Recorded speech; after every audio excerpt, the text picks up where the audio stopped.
Slowly, very slowly, please open your eyes.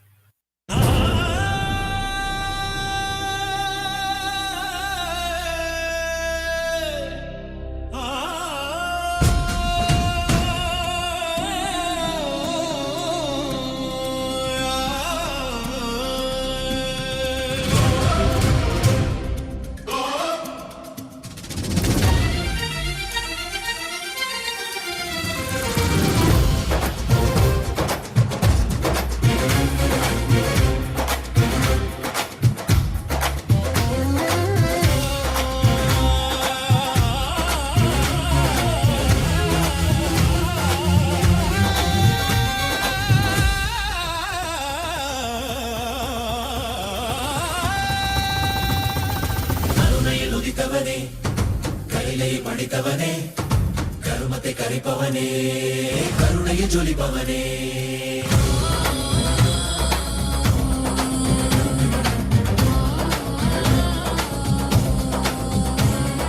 கருணையினுதித்தவனே கைலை படைத்தவனே கர்மத்தை கரிப்பவனே கருணையை ஜொலிப்பவனே தர்மத்தை காப்போனே செந்தாமில் சேர்ப்போனே அடியார்க்கும் அடியவனே அண்ணாமலை அவதானே நித்யானந்த பரம்பொருளே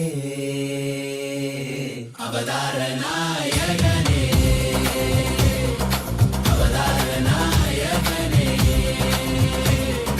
அவதார நாயகனே தென்னாடு உடையவனே செந்தமிழ் தலைவனே தென்னாடு உடையவனே செந்தமிழ் தலைவனே.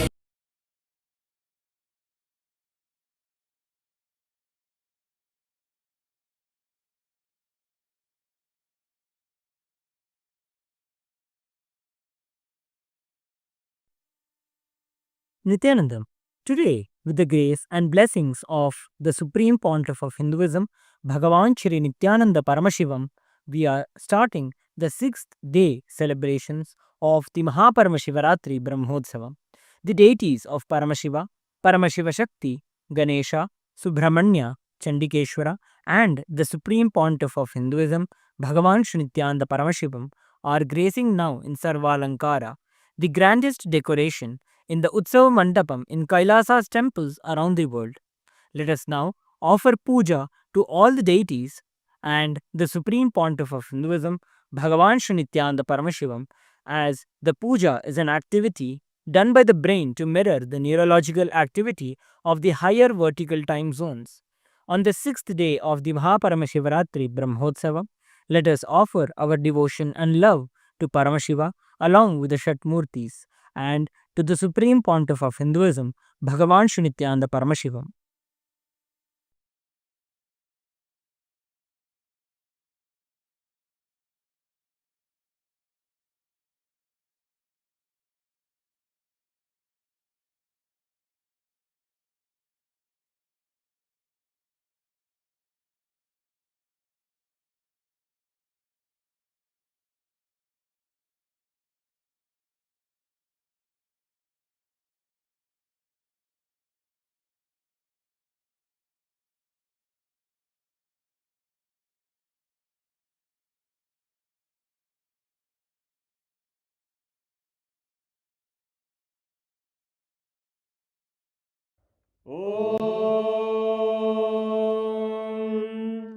सहस्रदलपङ्कजे सकलशीतरश्मिप्रभं वराभयकराम्बुजं विमलगन्धपुष्पाम्बरं प्रसन्नवदने क्षणं सकलदेवतारूपिणं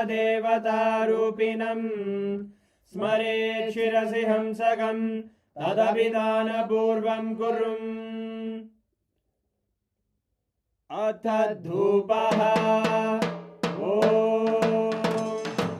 धूरसि धूर्वधूर्वन्तं धूर्वतयोऽस्मान् धूर्वदितं धूर्वयं वयं धूर्वामस्त्वं देवानामसि दस्तितमं वप्रितमं ज्येष्ठतमं मन्यतमं देवहूतममृतमसि हविर्दानं त्रिगुंहस्वमाक्वा मित्रस्य त्वा चक्षुषा प्रेक्ष्येर्मा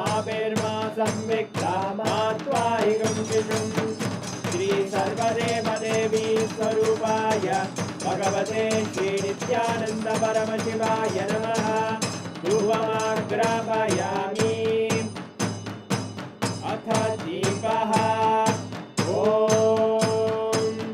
उद्दीप्य स्वजातवेदो भग्निं निरृतिं मम पशुभृत्यमग्यमापः जीवनं च दिशो दिशा मानोहिकं श्रीर्जातवेदो रामश्वं पुरुषं जगत् अभिद्रदग्न आगहि श्रिया मा परिपादया श्री सर्वदेवदेवी स्वरूपाय भगवते श्रीनित्यानन्द परमशिवाय नमः दीपं सन्दर्शयामि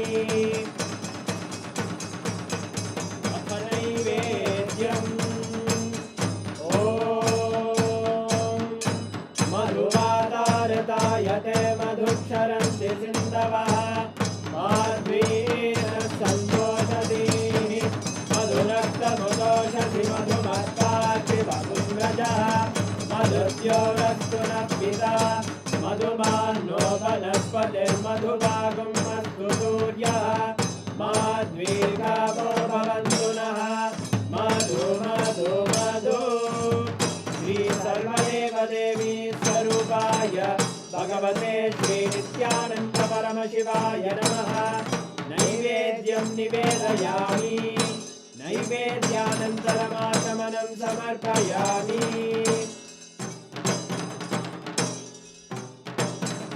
नीराजनम् ॐ साङ्ग्रहण्येश्चायतते इमां जनतागुं सङ्ग्रहाणीति द्वादशारक्तिरजना भवति द्वादशमासाः संवत्सरः संवत्सरमेवावरुद्धे मौञ्जी भवति ऊर्वैमुञ्जाः ऊर्जमेवावरुद्धे चित्रानक्षत्रं भवति चित्रं वा एतत्कर्म कर्पूरगौरं करुणावतारं संसारसारं भुजगेन्द्रहारं सदा वसन्तं हृदयारविन्दे अहं भवानी सहितं नमामि अहं भवानी सहितं नमामि अहं भवानी सहितं नमामि श्री सर्वदेवदेवी स्वरूपाय भगवते श्रीनित्यानन्द परमशिवाय नमः कर्पूरनीराजनं सन्दर्शयामि रक्षां धारयामि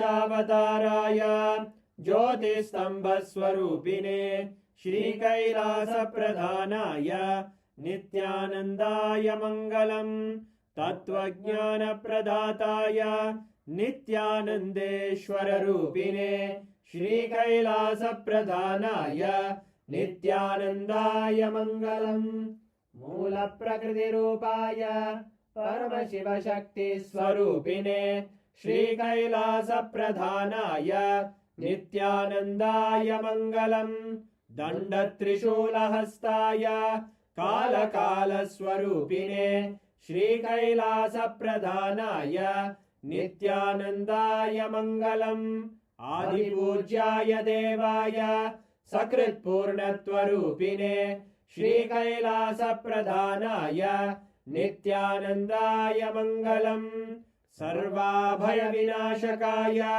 शत्रुसंहाररूपिणे श्रीकैलासप्रधानाय नित्यानन्दाय मङ्गलम् योगपट्टाभिषिक्ताय राजसन्न्यासधारिणे श्रीकैलासप्रधानाय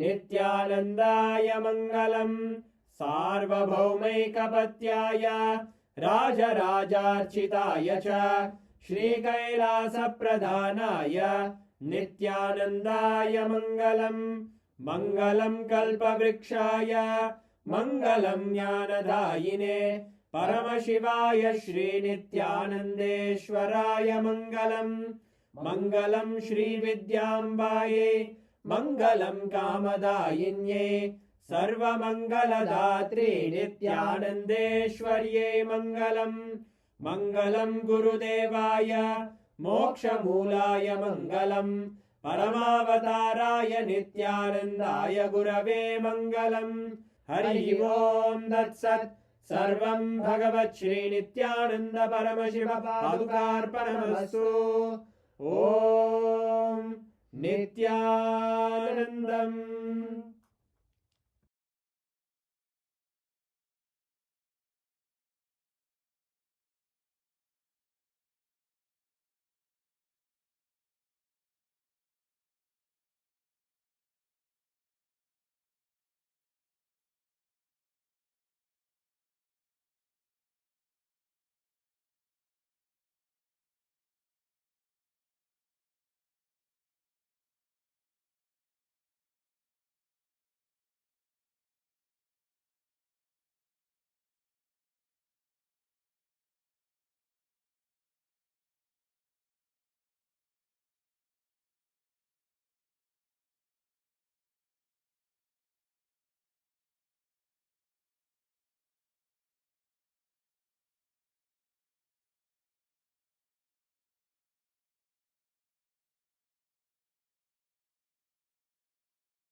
ॐ नित्यानन्देश्वर परमशिवसमारम्भाम् नित्यानन्देश्वरि परमशक्तिमध्यमाम् अस्मदाचार्यपर्यन्ताम् वन्दे गुरुपरम्पराम्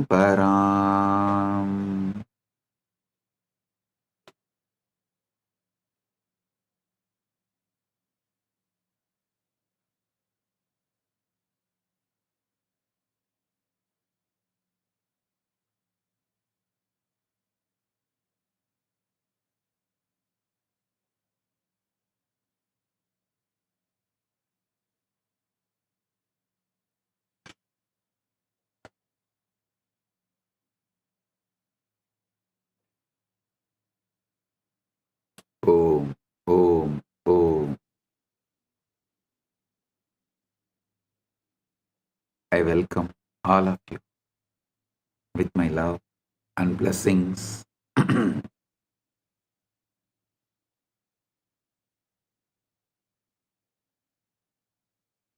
Paramashivaratri Brahmotsavam,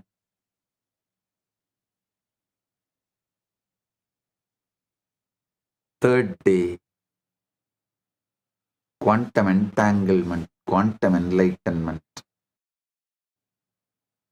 Satsang alchemy process.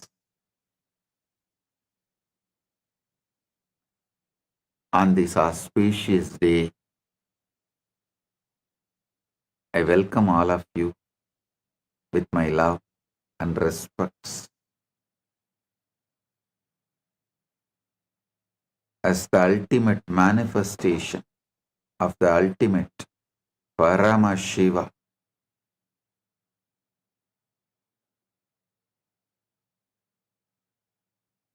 I bless you all with Paramadvaita.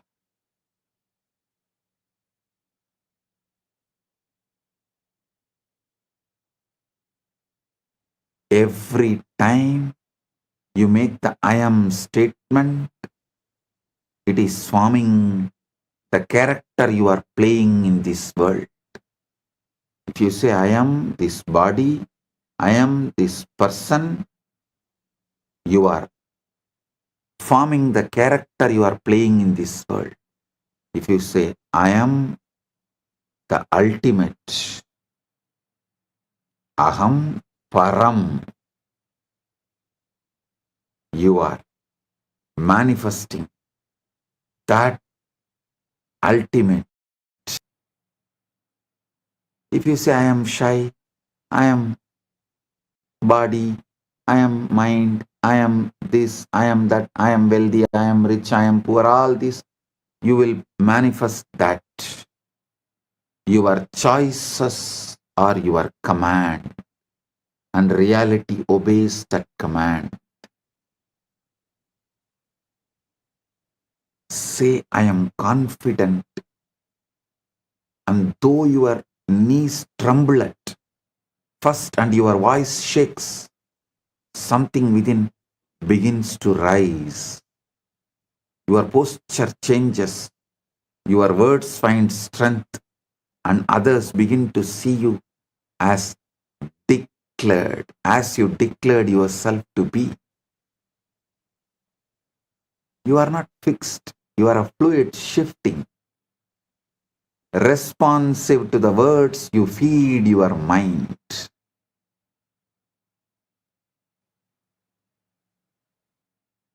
Careless words program the body, deliberate words plant life. Conscious, deliberate words plant life. Your subconscious does not argue with you. It has no wit, no sarcasm, no humor. It does not analyze your words and ask whether you really mean it. It simply accepts whatever is spoken with the feeling. This is why careless words are dangerous. Learn to speak life deliberately. When you are tempted to joke about your pain, stop and replace it. When you feel fear, do not speak it aloud. Speak courage instead. Make every phrase a seed that grows into something you would welcome into your life.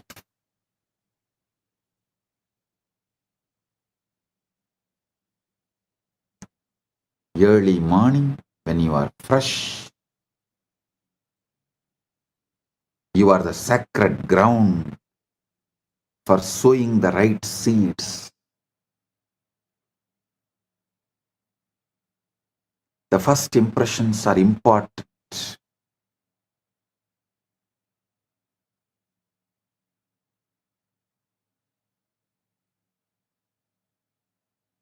When you wake each morning, before the noise of the world rushes in, you are standing on that sacred ground.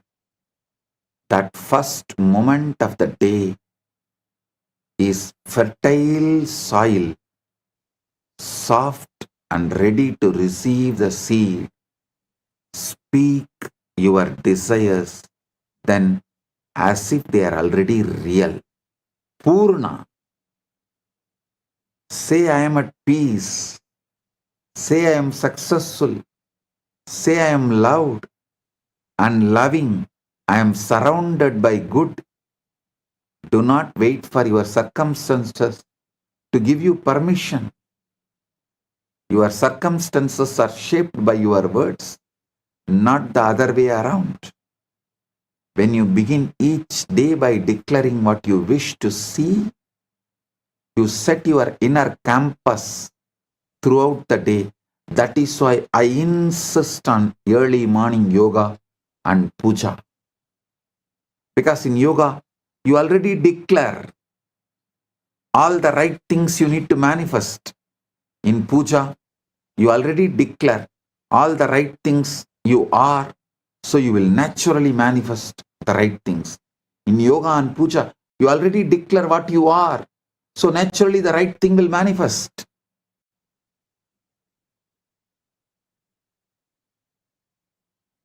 When you begin each day declaring what you wish to see, you set your inner compass throughout the day through puja and yoga. Make this a habit and let your mornings become your sacred, secret place of power, where you repeat your truth until it feels natural, undeniable, and becomes your experience.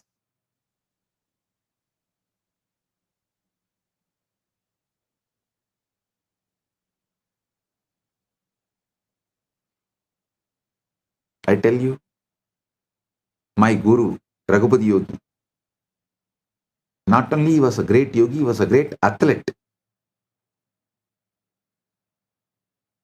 That local village competitions will be there during the Pongal and all that. In every competition, he will be the first. Whether it's a long jump, high jump, at the age of 75. 75, he will compete with all the youth of the local. He will compete with the youth of 20s at 75.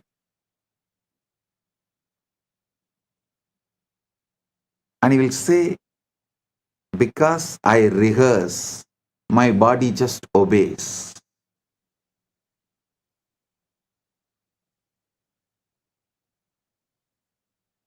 He says, I not only train my body, I train my mind too. I train my consciousness. Before the race, he lives in victory. He rehearses every move, sees every obstacle, feels every triumph. He repeats the phrases of power, focus, and certainty until the body and mind are in harmony. When the moment comes, he is not surprised by success because the script was written in advance. Victory is never born in the ring, it is born in the being, nurtured in repetition, revealed in action. I have seen this happening in front of my eyes.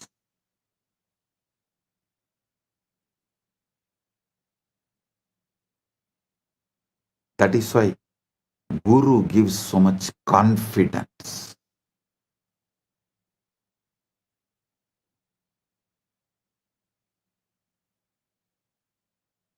Many times people ask me, what if I repeat something that is untrue? Is it not that lying to myself? You should know you are not repeating what is, you are repeating what you choose to bring into your being. What is actually what you repeated earlier. And it is not even truth, it's a photograph of the past. Don't wait for the evidence before you speak. You speak until the evidence arrives. The mind is not a historian recording what happened. It's a creator ready to mold whatever you tell it. So speak boldly. Speak of health when sick, wealth when broke, love when alone. When the mind believes, life aligns that with that belief. Mind is a servant, not a judge. Do not fear mistakes. If you catch yourself speaking negatively, do not condemn yourself and do not fall into guilt or frustration. The mind is not a judge, it's a servant waiting to be directed.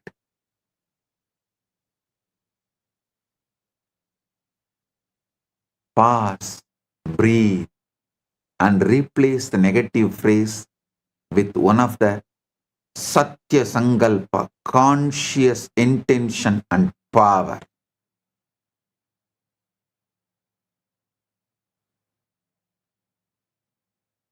Tell clearly, negativity which came out is not your truth. Your truth is the conscious Sankalpa you create.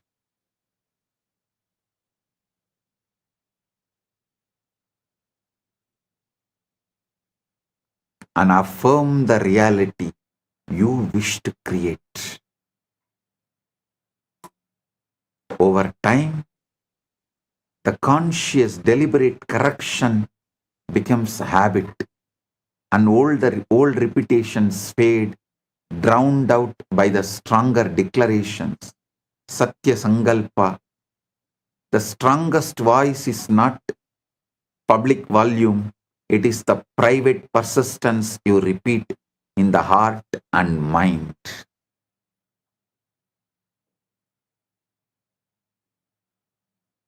Repetition is also what you consume. Understand? Repetition is ahara. Ahara suddhayo smruti shuddhi.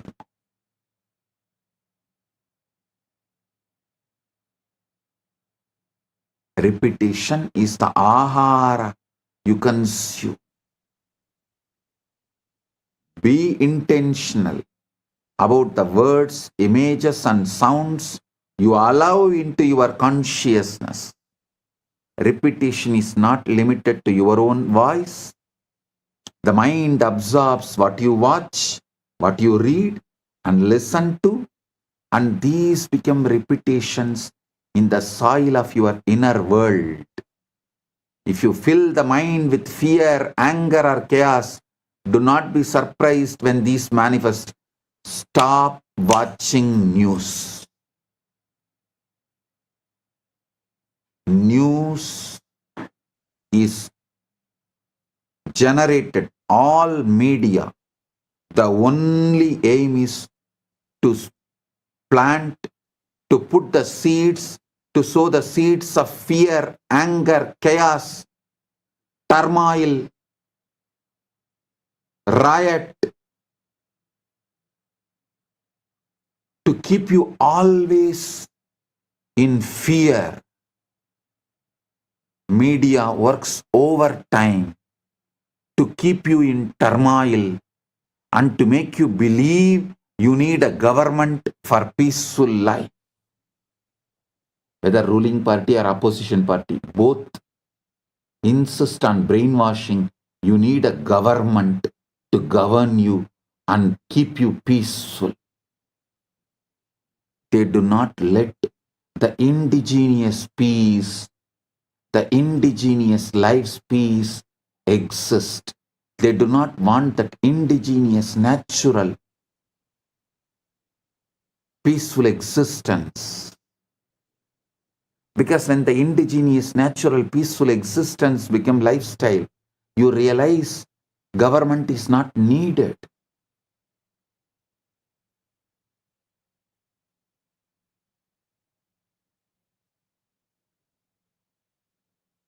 But media will not allow that. Surround yourself with words of hope, teachings that uplift, visions that inspire, conversations that encourage. Make your environment your ally. Guard your senses as you would guard the gates of sacred city. That is why in all sampradaya, Saiva, Shakta, Vaishnava, Ganavatya, Gaumara, in all sampradaya, if someone wants to achieve great inner world or outer world, enlightenment or wealth, power, anything, has to go to the Gurukul. Gurukul is a sacred ground, the monastery, whatever age you may be. Blessed are those who go to the Gurukul young age when they were young and guarded, where the environment is your ally and you build the right personality, right being to manifest the right things. Even if you missed when you were young, don't miss now. Better late than never. Come and spend at least 1 month in Paramashiva program.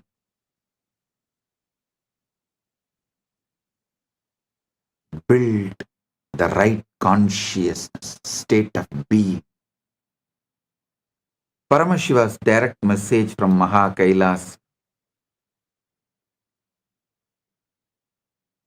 for all of us: listen, Live moksha-centric dharma, moksha-centric artha, moksha-centric kama, moksha-centric moksha.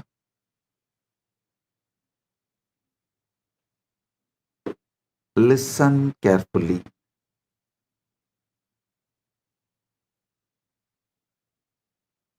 I am teaching you the ultimate truths, giving you the ultimate experience of life.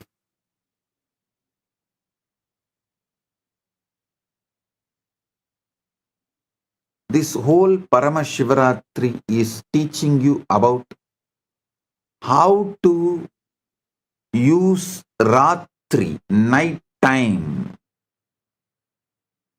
to manifest the ultimate Sheva. Listen. Shivaratri is not just one day celebration, it's one day training.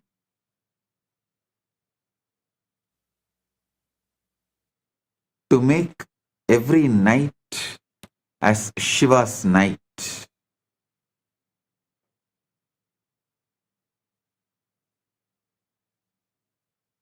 I'll teach you step by step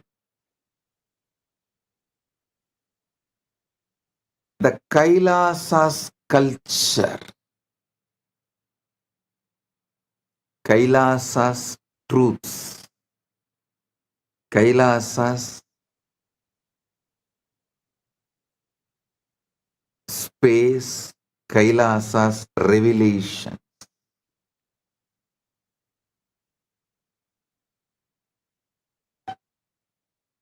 Listen intensely.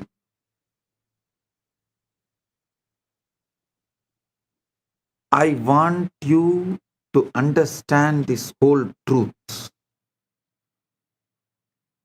this moksha-centric life.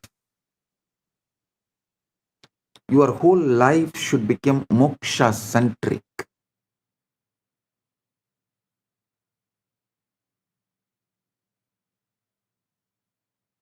See, your whole day somehow goes in constantly brainwashing you to live this world-centric, focused on this world, materialistic mentality, lifestyle, ideology, philosophy-centered.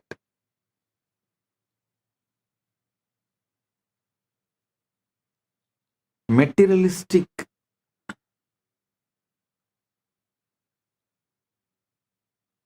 ideology, materialism-centered dharma, artha, kama, moksha, all are fake. Listen.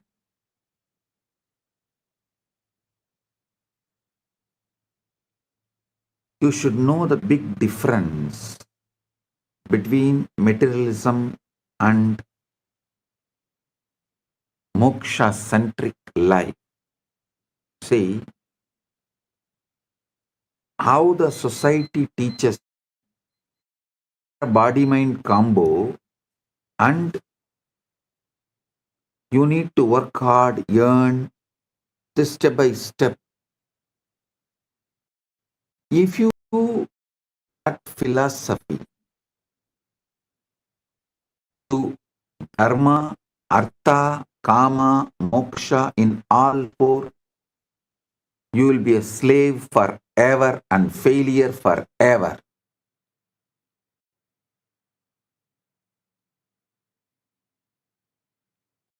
If you shift the whole understanding,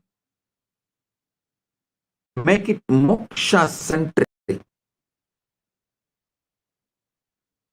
moksha-centric dharma, moksha-centric artha, moksha-centric, you will be successful in everything.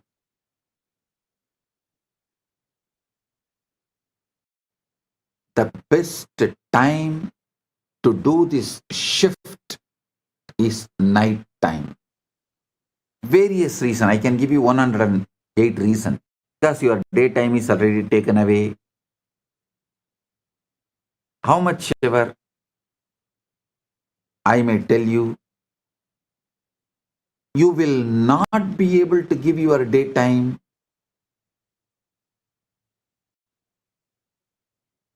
for this ultimate. Your daytime is lost in endless distraction. You are brainwashed to live in endless distraction. The whole ecosystem you are made to be in during the daytime, whichever country you are. No country is an exemption. Whichever country you are, your daytime, you are brainwashed to be in the ecosystem of materialism, of truths, false narratives.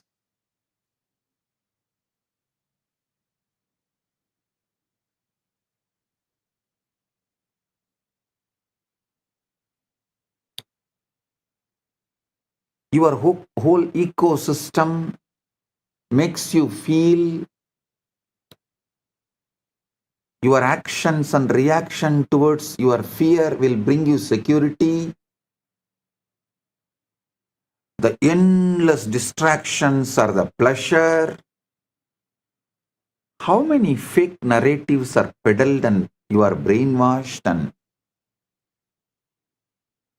you also start living, believing unquestioned assumptions.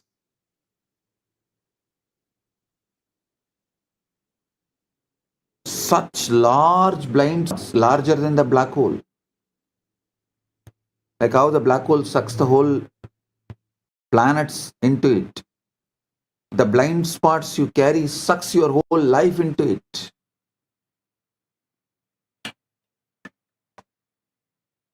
The wrong ideas about the boredom and tiredness.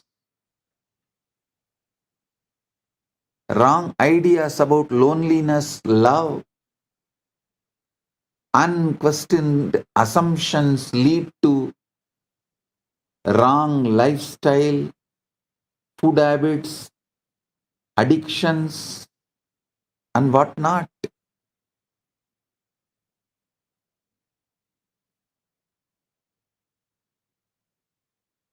Best practical way is just give your night time to me. I will shift your whole energy and give you enlightenment. It's my commitment.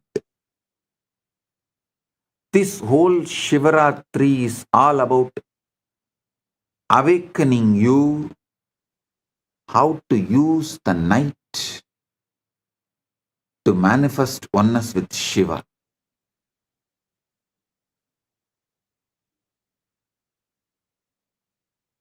Today the whole satsang is going to be how to use your night the best way to become moksha centric.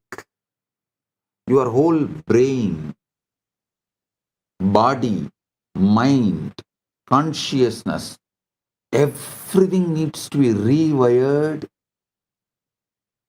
to experience oneness with Paramashiva, to experience Paramadvaita.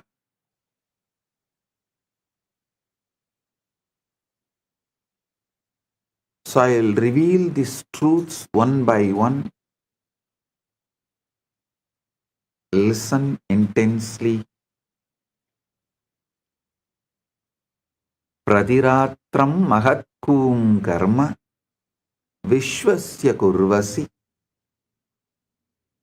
najanasi swayam tasya rahasyam paramatputam.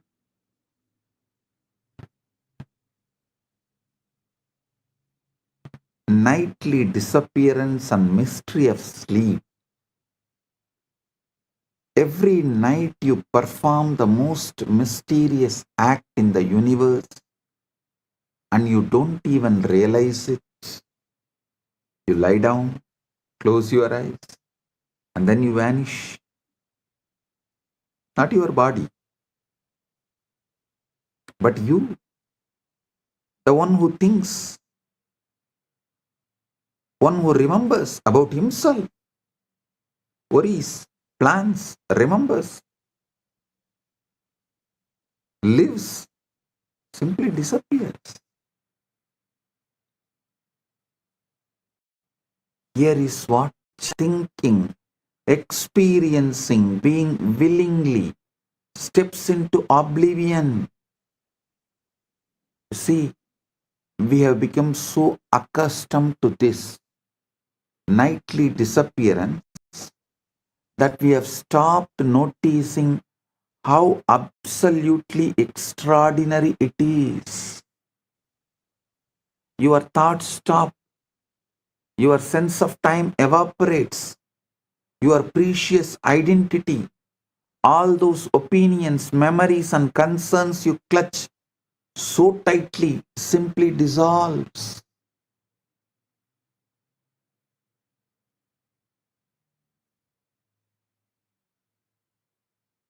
Abhyasena hi lohoyam आश्चर्यं विस्मरत्यलं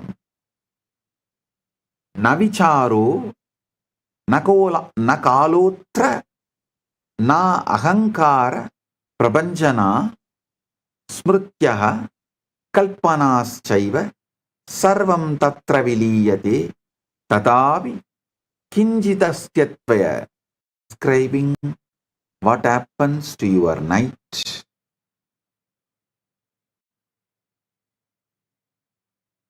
And what should happen? What happens and what should happen? So listen carefully.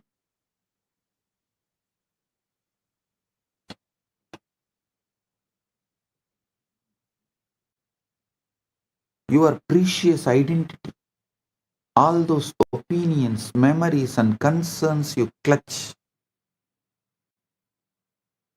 so tightly, simply dissolves. Yet somehow, mysteriously, something continues, something that is not quite you, but is not quite not you either. See, if I ask who is in the night, you can't say you, and you can't say you are not. So something that is not quite you, but is not quite not you either. It's as if every night you are given a demonstration of what Buddhists call as void and what Hindus call as Purna. What Buddhists call as Sunya, what Hindus call as Purna. That space of pure being that exists when the ego takes a holiday. But here is what is truly fascinating. We treat this daily miracle as though it were nothing more than maintenance, like charging a battery or defragmenting a computer. How wonderful we have managed to make the mystical into mundane, ordinary. This is the biggest blind spot. Biggest blind spot is going through this conscious portal called sleep every night and never bothered about it, never even bothered to understand about it.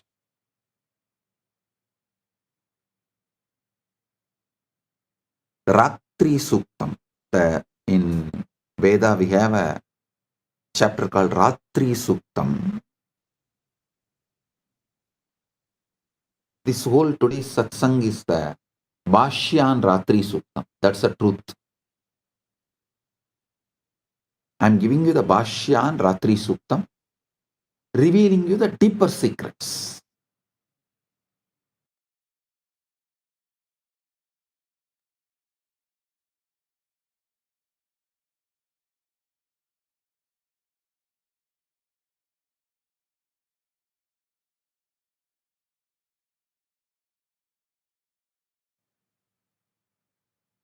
See, Yoga Vasishta says, Esha Jagarti Suptanam Prahatraya Vivekinam Haratyapadamaarthanam Vitaratya Mahatmanam. This self remains awake among those who are asleep. It strikes the undiscerning, removes calamity from the distressed, and bestows grace upon those who are not great-souled. Means even for ordinary people.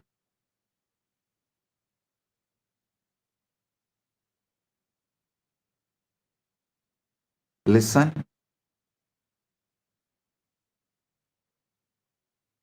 Adetat antaram pashya vismarana vilakshanam nitrayam patite dehe kim nama lupyate kilam na nama nachakar masti na sambandho nachakramaha yenatma परिचीयेत तत्सर्वं नोपलप्यते न चिंता न स्मृतिर् नास्ति न मतं नाभिरुष्यपि न चिंता न स्मृतिर् नास्ति न मतं नाभिरुष्यपि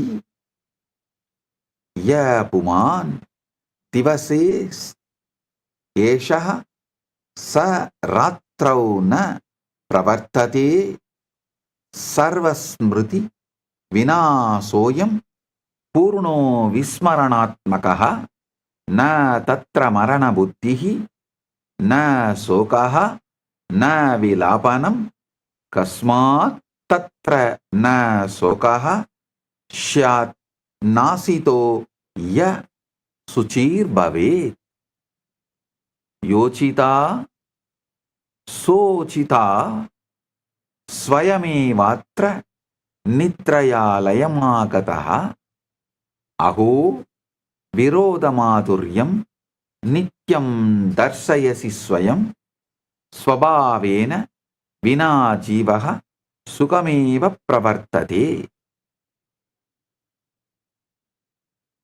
Listen. What vanishes and the paradox of existing without identity. Now let's examine this disappearing act more closely. What exactly vanishes when you fall asleep? Your name does not matter anymore. Your job, your relationships, your endless to-do list gone. Your endless distractions are gone. All those things you think define you. Your wealth, your identity, your relationships, your job, your bank balance simply are not there. The person who was worried about tomorrow's meeting, who remembered yesterday's conversation, who has opinions about politics and preferences about coffee, about the food, entire construction just stops.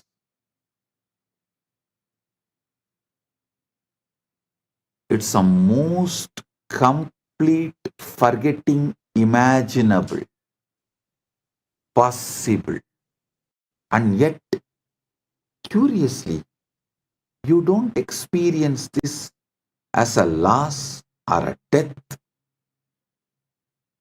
There's no sense of tragedy in deep sleep. No mourning for the vanished self. Why? Because the one who could mourn has also disappeared. This is what I find deliciously paradoxical. Every night you prove that you can exist perfectly well without having your identity, without being your ego, your identity, yourself.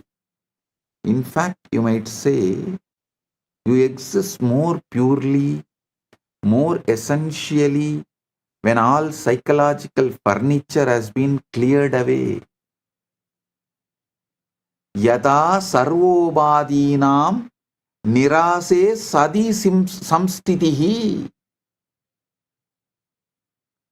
suttadaram tada sattvam trishyade nirviseshataha yadi nityam vinanama vinarupam vinasmrutim siddhosi tu nisayam kim satyam tava tatpavuhu yattiva rakshate tridam yat ahankara samsritam kim tat alpam vigalpyam va nityanasamartakam.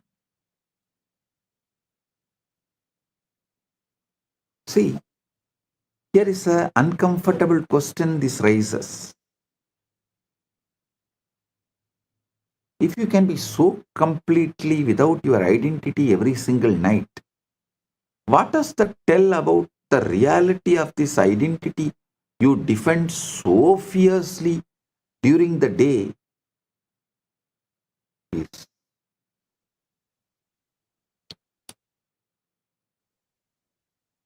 less than just dust, less than just ash. Could it be what you think you are is far more optional than you have been led to believe by the society? The brainwashing, conditioning of the society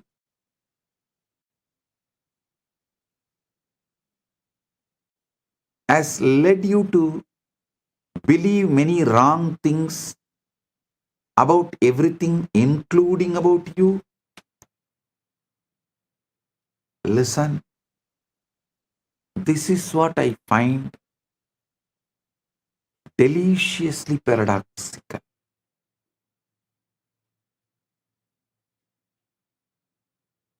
Every night you prove you can exist perfectly without being yourself.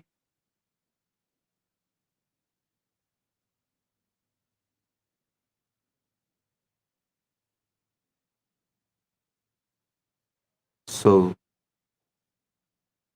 you need to realize maybe could it be that what you think you are is far more optional than what you have been led to believe. Adagachamahe bodham vismayasyadi gauravam jakratyasti sada kaschit trashta netrapurassaraha pashyat yantargatam vrittam chintam arsham vishadagam nitram vinasa sada yuktaha sakshi nitya ivastitaha chaitanyam vedanam vatvam aham va tamudahritam na kadachit sangitavan nityatve tasya samstitau sukhe dukhe tada taiva rage dveshe cha sarvata eka eva stito drashta parivartanavarjitaha tata tato nitra samayada sakshi tatra na drishyate na murchito na nashto sau napi kvachita vastitaha abhavoyam navatvaya bhava bhava vivarjitaha drashta evahi drashtrutve layama patyate dhruvam.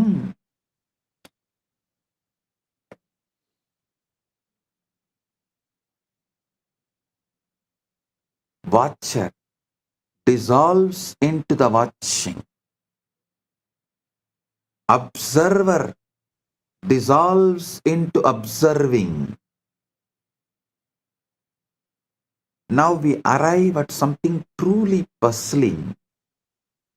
During waking hours, there is always this sense of someone watching. Is it there?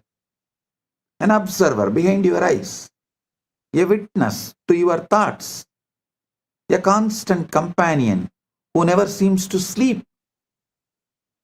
You might call it consciousness, awareness, or observer, or simply you, I. This watcher is so persistent, so reliable, that you have probably never questioned its permanence. It is there when you are happy, it is there when you are sad, it is there when you are bored, it is there when you are excited. The one constant in ever-changing experience. But then sleep arrives, and this eternal observer, this supposedly permanent witness, simply is not there.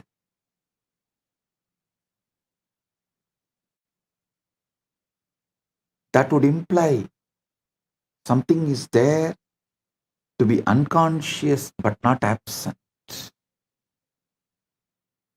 That would suggest a place from which it is missing.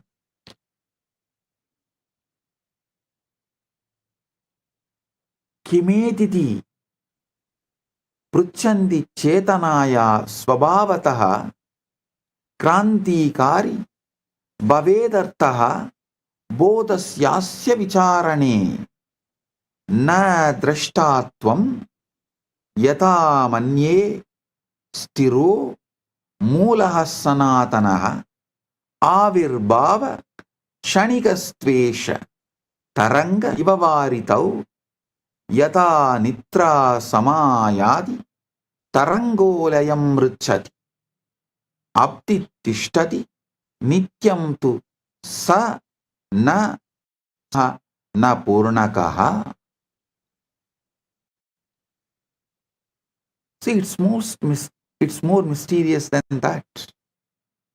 The watcher itself dissolves into watching. What does this mean? Well, it suggests something rather revolutionary about the nature of consciousness itself. Perhaps this observer you think you are is not quite as solid, as permanent, as fundamental as you have been assuming, as you have been brainwashed, as you have been conditioned by unconscious society. Instead of exploring all these great obvious truths and questions in front of us, instead of teaching this to our next generation in the school as the preliminary education, we go on teaching stupid things,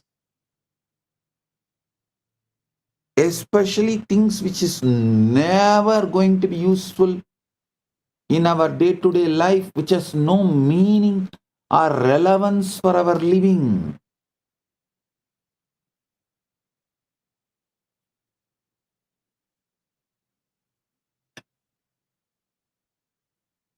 Never you have been made to think, made to question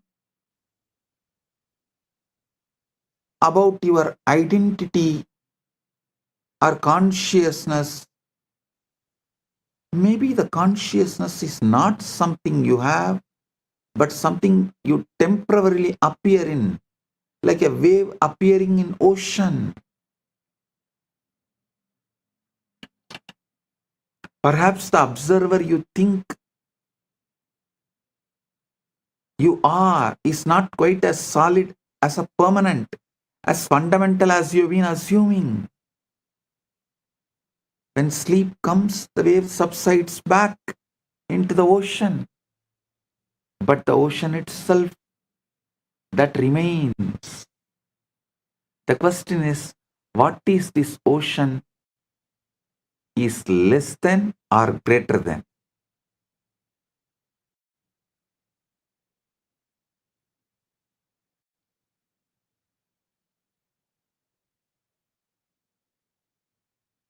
Actually, this whole thing, today's satsang is commentary, Bhashya on Ratri Sukta,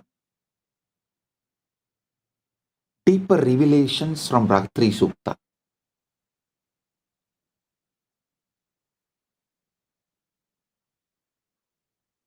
Suptau na swapno na mano na buddhihi na dehabhavo na cha kaladeshau naham na chanyo na sukam na dukkam tatapi sattvam na kadapi nashtam na kinchit lokyati tatra chetaha na kinchita kankshati na smarathyapi anubhava bhavasame vi tasmin astitvamatram pravi vatyadiya diva na drishyate na tatra na vetyadava na bhukta bhogo na cha bhoga sadhanam tata vibodhat prabhutyate janaha susupti masatya sukidi veti yadi hyabhavo tra sada bhavet katam visheshaha sugadukayo smritaha supte vishuttam paramam hi sattvam bijatmana adhishtadi sakshi rupam na guna na rupancha nama kinchit naham pratyaya na cha vishwa buddhihi karana dehe layametya sarvam shantam shivam kevalamasti tat ya te tat vaidama lakshanancha nityam niralambanameva sakshi tateva nityam pratiratrameva ajnanavasatna janananti.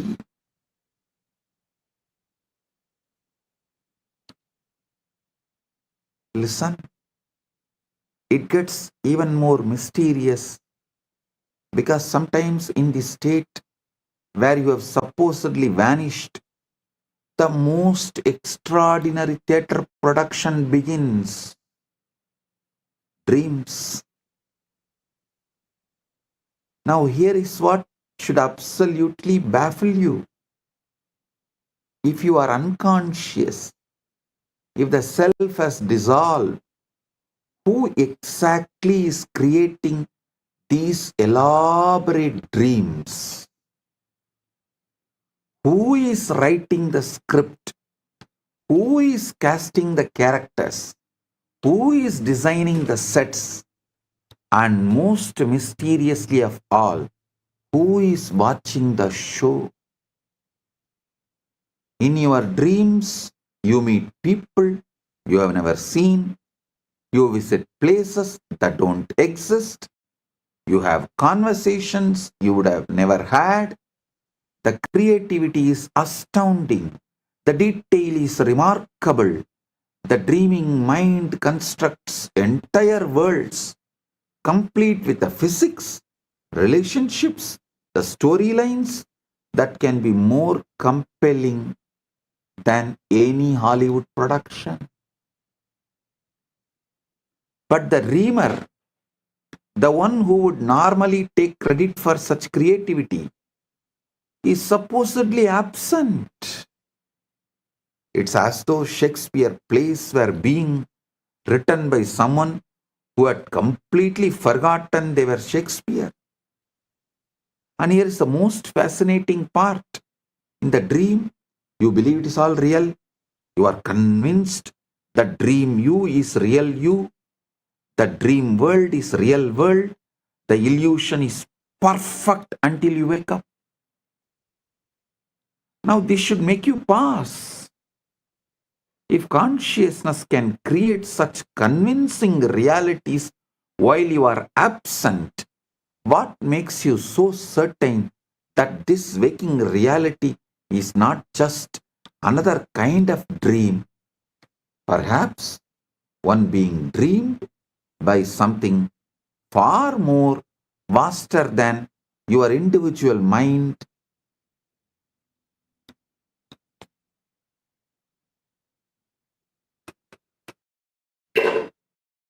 It is dreamed by something far more vast than your individual mind.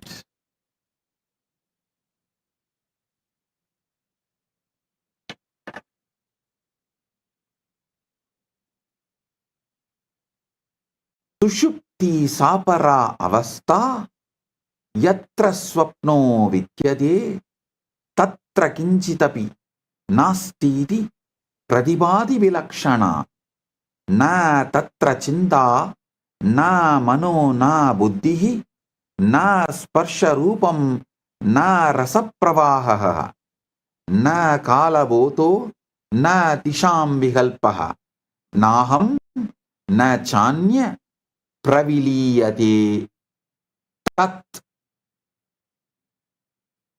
tatapi kinchit pariseshameva na sunyata sa na sa bhavanasa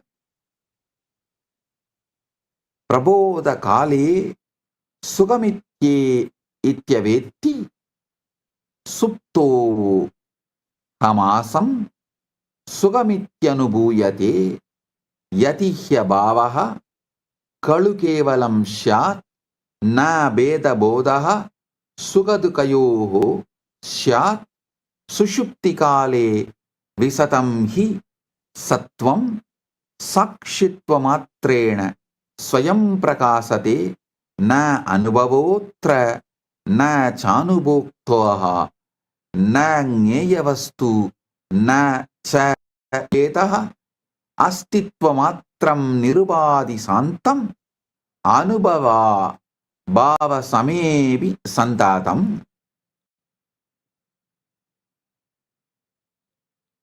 नाट्योपमाने विवेचनीयं न दृश्यते किंचन तत्र किंचित् तथापि सत्तान विनश्यते हि प्रपंच लीला लयमेव याति कारण सप्तेन मुनिपृक्ता अवस्था सा बीजरूपा हि नित्या न गुणा न धर्मा न च नाम रूपम नाहं प्रत्ययो न विकल्पलेशः यदेतदात्मा स्वयमेव सुप्तः न कर्तृ भोक्यादि विभागयुक्तः न एव शान्तः परिपूर्ण एषः प्रत्येकमात्र प्रतिरात्रमेव यतन्विषन्ति तपसा च योगैः ध्यानैः समाधौ सा चिरं मनीषिणः तथैव सर्वे सुषुप्तिकाले स्वभावतो यान्ति न जानन्त्येव. Listen. Let's venture into the most mysterious territory of all, which you should have been taught by 5 to venture.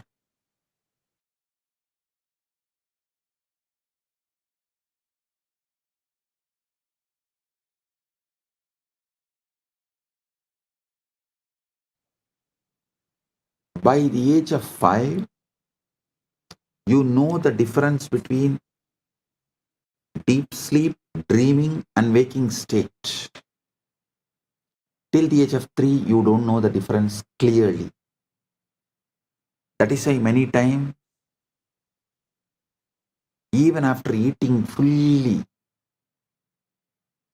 kids start crying in the dream state when they feel the hunger in the dream. Kids react in a confused way. For things happened in the dream, they react in waking state. For things happened in the waking state, they react in the dream because they do not know the clear marking, the boundary, territory. But by the age of 5, you know it. By 5, any intelligent society should have started teaching you and made you question, understand this whole dream, deep sleep, and waking state. But the society is too busy in brainwashing you and making a slave out of you. The chronic capitalistic leaders are trying to make a worker out of you. Each religious leader tries to make one for their religion, a religious follower out of you. Society is trying to make you a best slave out of you. Mother is trying to make good son. Father is trying to make good son. Everyone is trying to make what they want from you. The personality they want as you. Nobody is interested in your enlightenment. Nobody is interested in you. A real society which is interested in you by the age of 5 should have made you start thinking, exploring this deep sleep and dream, this whole territory. Let's venture into the most mysterious territory of all, deep sleep. Those hours when even dreams don't visit, when you exist in a state so profound that nothing, absolutely nothing, appears to be happening. This is where things become truly mind-bending.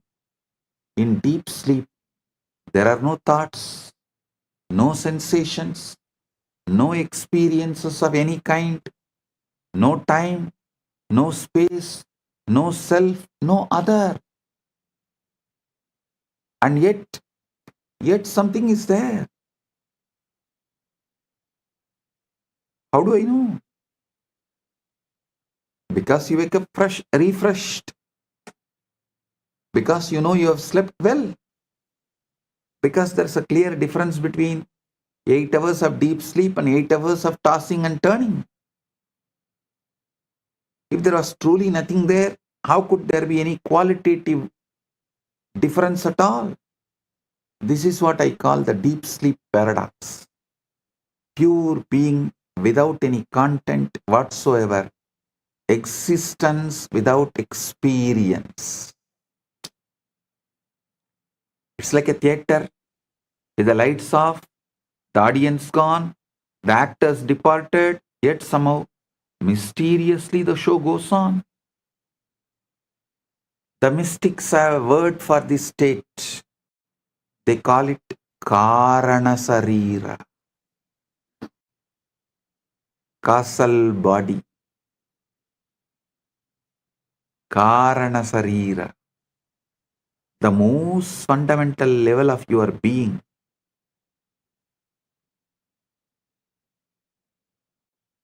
It is you without any qualities, you without any attributes, You without even the sense of being you. Meditation, in philosophy, in religion, you experience it naturally every time you fall into deep sleep.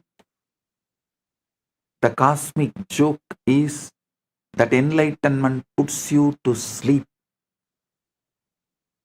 Your existence aware of itself without needing to think about it.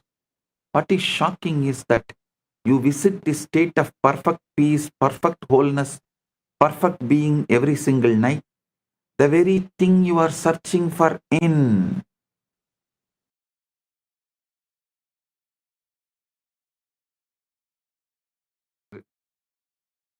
Reflecting it, radiating it. You are asking a legitimate right question. Now I'll answer you.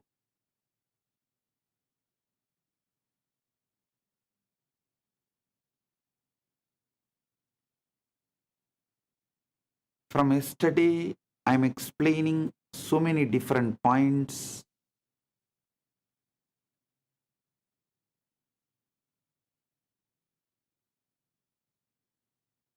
answering this one question. If you are Paramashiva, why your reality is not reflecting it, and how to make your reality reflect, radiate your Paramashiva. Listen. When you assume it is done, when your original assumption, original identity about you, if it is done, means Paramashiva, your ultimate Param Aham, Aham Brahmasmi, then you stop approaching your desire as a request and start approaching it as a fact. I am Paramashiva. So if I want, I will manifest the body I want, as I want, how I want. I am Paramashiva. So if I want wealth, I'll manifest it as I want. I am Paramashiva. If I want relationships and to be loved or love, to shower love or to be loved, I will manifest as I want. Why I am not manifesting? Maybe I need to look in and understand where I wanted, what I wanted, when I wanted, why I wanted, now how I can want rightly. That's all. It is not about pretending or forcing yourself to believe through sheer willpower. No. It's about entering into a state of being where you organically, naturally feel the truth of your assumption, your ultimate.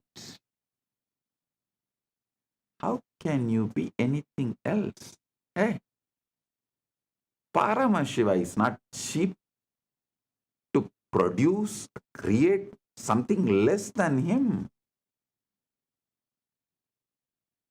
An artist is ultimate only if he produces the ultimate which he carries externally. Paramashiva is the greatest artist. He does not have tiredness, boredom. He doesn't flow this one masterpiece art I created. So, second, let me take it easy and do something low grade. No. Everything he produced, created, manifested is he. Whether you or me, everything you see, he manifests as he.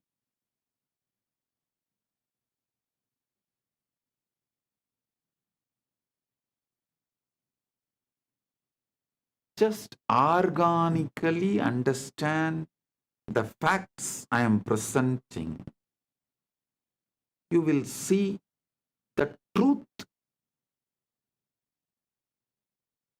very clearly.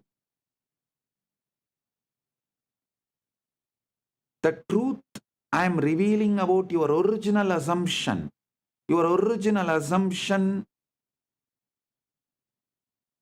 should be you are ultimate.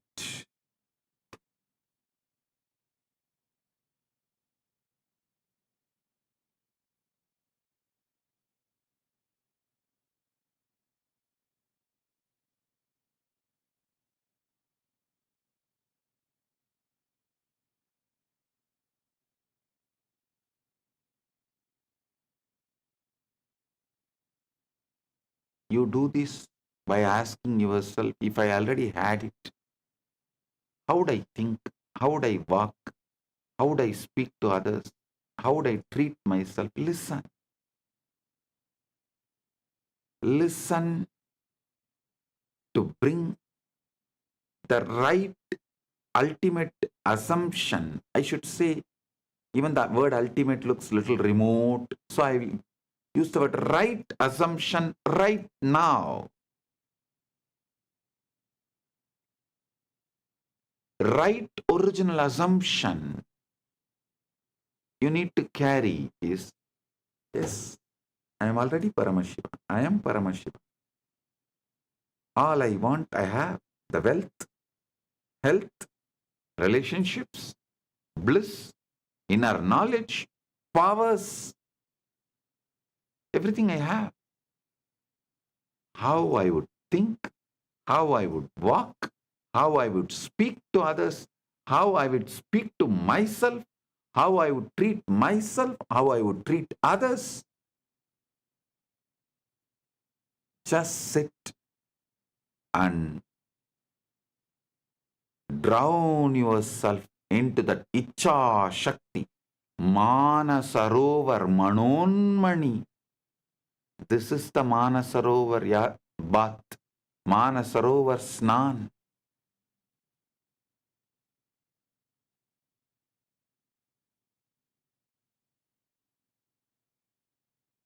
Do this.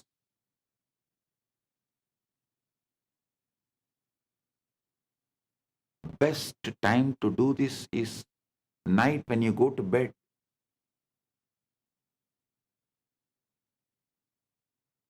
You are entering into your Karana Sarira. The word Karana Sarira, listen. The West calls your sleeping state as unconscious or subconscious, dream as subconscious and deep sleep as unconscious. No. In the East, we call it beautiful word.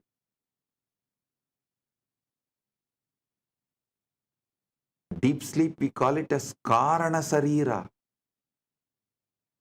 Means that is where all the reason, Karana, seed, cause for why you are existing the way you are existing is there. So every night, don't think when you fall asleep your day ends. No. You are working in your warehouse, the Karana Sarira.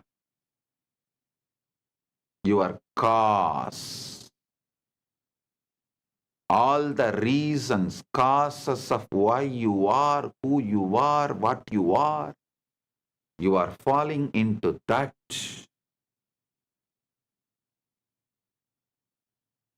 Every day when you fall asleep, your shop closes, you enter into the warehouse. Production unit. I think production unit is the better word than the warehouse. Your daytime is marketing, shop. Your nighttime is production unit. The time you attend to the cause.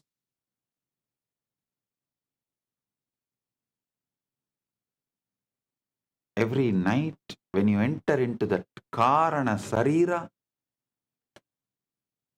that is why I insist all my disciples study little Sanskrit. Because if you know little Sanskrit, you know every night you are falling asleep into Karana Sarira. Even if you know these facts, that one day you will think, wow, why is it called Karana Sarira? If you only know the English word, every day night you fall asleep, you fall into subconscious and unconscious. You will think, why am I wasting time there? What's the use of it? Then you suffer with a sleep apnea. But if you know, every night you are falling into Karana Sarira during your sleep, you will know what should be done. Then it will become the real productive hour of your life. The real productive hours of your life is your Karana Sarira sleep time. All great people who achieved all great things which humanity is celebrating used their Karana Sarira, their time with Karana Sarira, with a clear purpose and conscious involvement.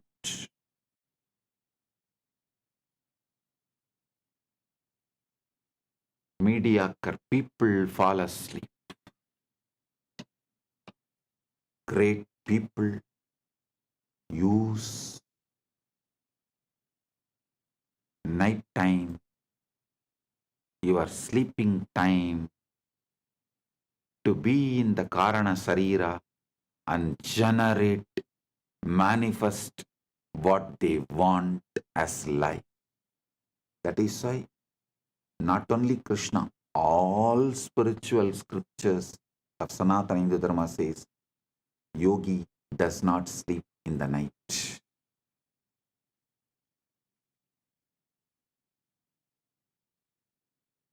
Every night when you fall asleep, ask yourself, if I already have it, if I already had it, if I am Paramashiva, how would I think? How would I walk? How would I speak? How would I speak to myself and how would I speak to others? How would I treat myself and how would I treat others?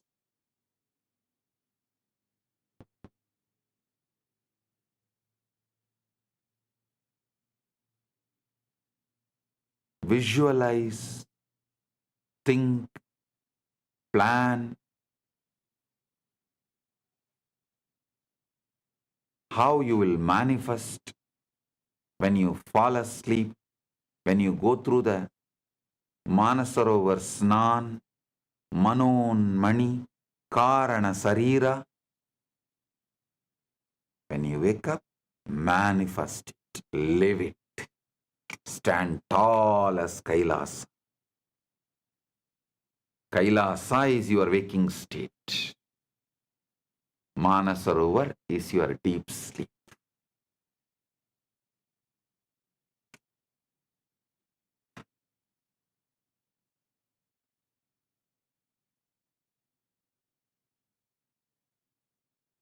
Live according to the answers you get in the deep sleep. Even if your senses are trying to convince you otherwise during the daytime. At first, this may feel strange because your outer reality will still carry the residue of the old state. But do not be discouraged. Outer conditions may be a little slow to catch up. They are the shadows, not the substance. The substance is the inner state you hold consciously, unwaveringly.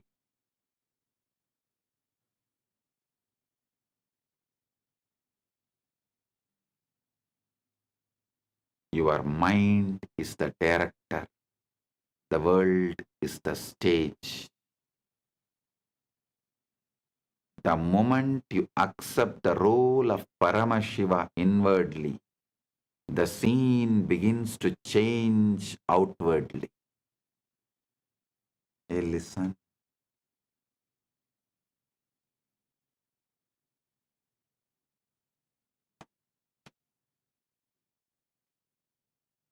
All those who teach you devotion first are deceiving you and teaching you deception as the devotion. All those who teach you the ultimate truth, you are Paramashiva. And when you start living, you develop so much gratitude for that consciousness, that awareness, which is just manifesting anything as you want. And you fall in love with your own consciousness. That is devotion. Swabhakti, Guru Bhakti, Atma Bhakti, Atma Murti Bhakti is all one and the same.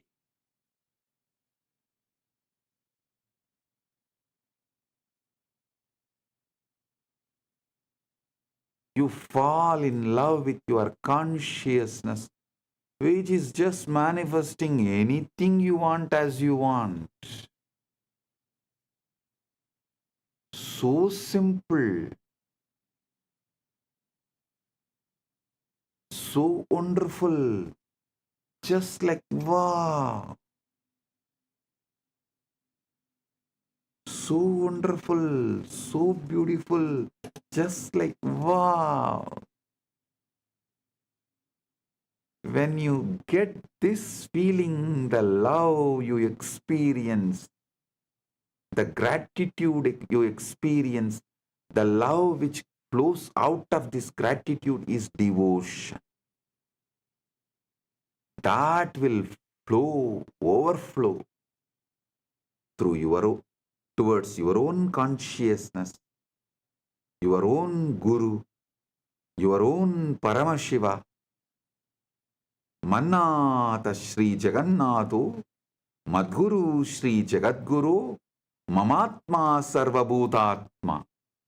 That space is bhakti. That is devotion.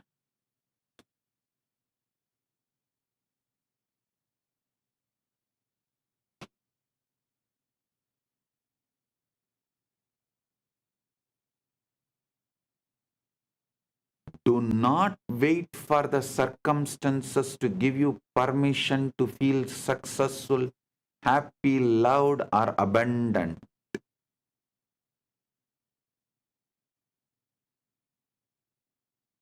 Decide to feel it now. Don't allow others to steal your Paramashivatva. Don't allow society, situation, circumstances to steal your Paramashivatva. When you live from that inner certainty, the world will mirror it back to you in ways you could never predict. Suddenly the opportunities will arise. People will respond differently. Events will arrange themselves in your favor.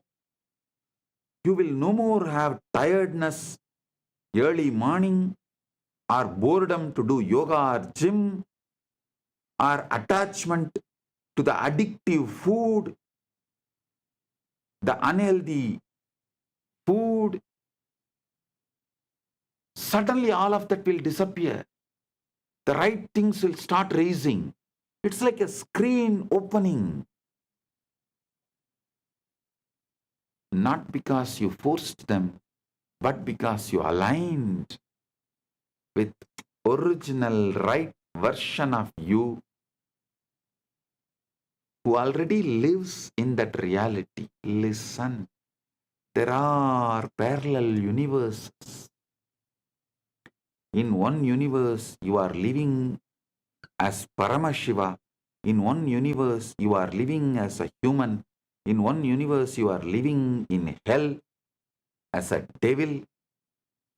Which one you give more and more power, emotion, attention, energy, and empower, that will get strengthened and manifest as your reality.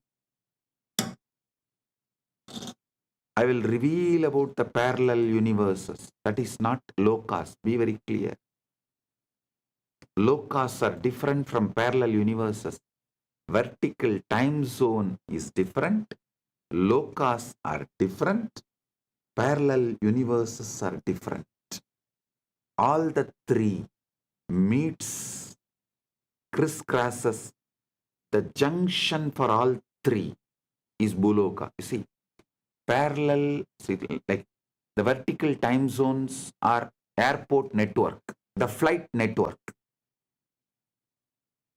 Multiple lokas is like a train network.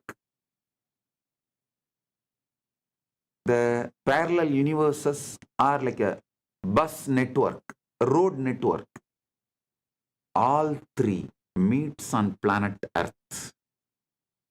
Planet Earth has a bus station, railway station, airport, all three. But all three are different networks. I'll reveal more details about these parallel universes. I am telling you,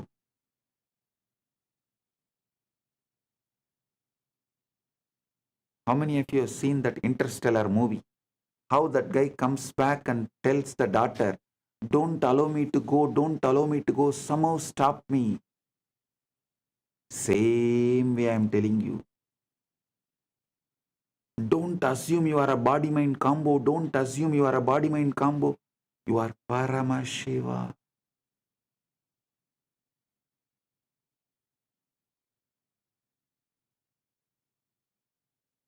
Only one thing in that Interstellar movie, he is telling for himself. Here I am telling for you. That's all.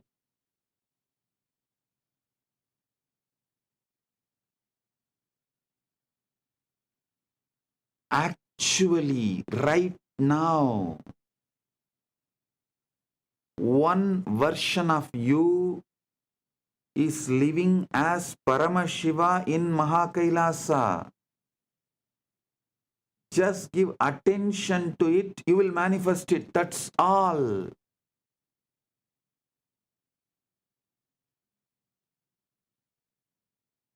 The key is persistence. Persistence. Collapses the gap. You cannot step into a role for an hour and then return to doubt for the rest of the day. Hold the state as naturally as you hold your own name.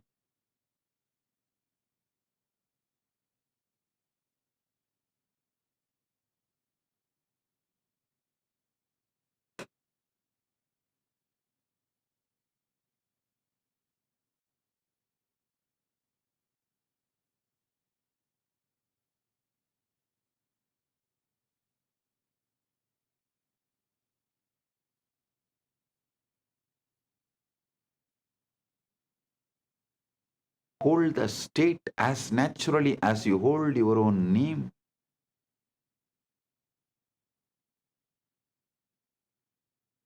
Carry it in your posture, your words about yourself, your inner dialogue, your words towards others and your inner dialogue, your emotional baseline and energetic posture.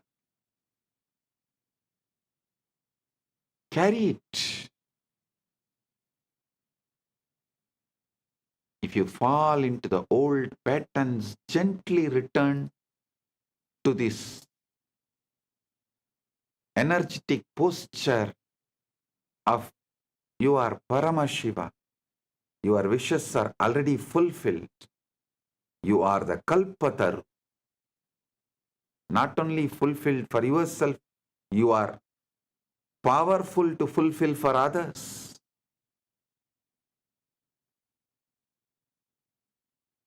When you assume as if it is done, you collapse the gap between the desire and experience.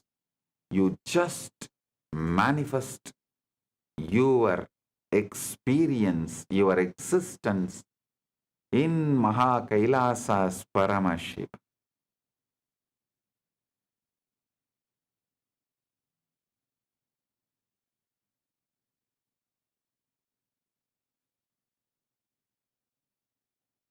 You are no longer someone trying to get there. You are someone who is already there in consciousness, and the world has no choice but to follow. The evidence will just appear.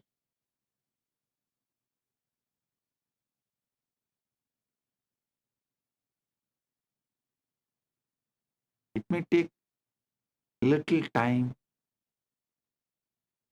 but it will appear only after you stop looking for evidences and decided to live it.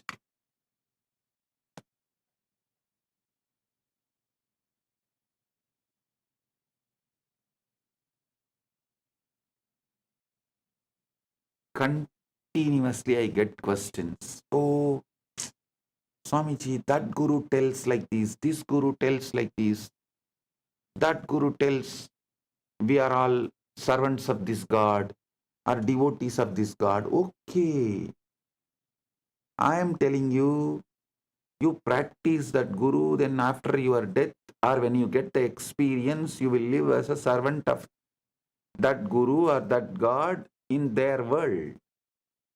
But when you listen to me and manifest and practice what I am saying, while you are living, you will manifest, you will live as the living Paramashiva. After you leave the body, when you want to leave the body, as you want to leave the body, you will live as Paramashiva. Paramashiva is not one, infinite. How can the infinite be one? Don't you see? When you assume mentally infinite is one, you are having a huge blind spot, bigger than black hole.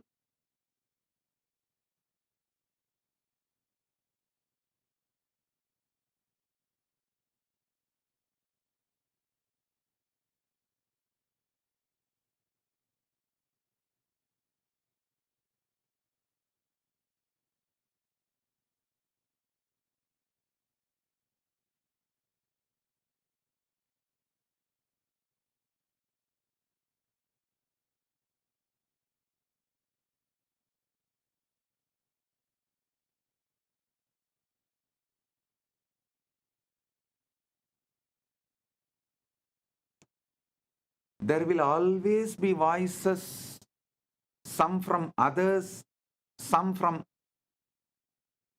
the books written by others, books, even the so-called philosophical literatures, and from all sources. There will be always voices. Sometimes those voices even get inside you and try to even control you mildly. Yes, yes, you are Paramashiva only, no doubt.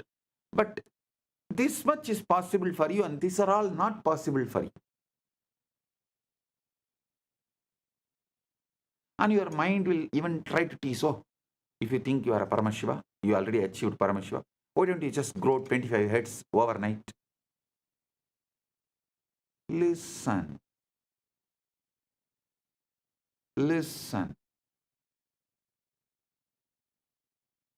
Don't ever think it is not possible. Don't ever think it has some complications.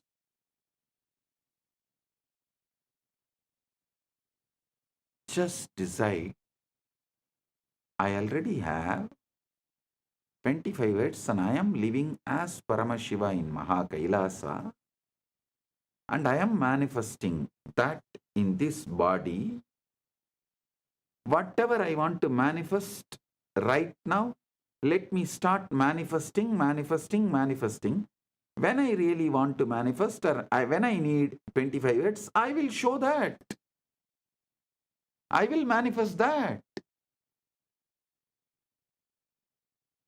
Do not be cowed down or convinced about any impossibility.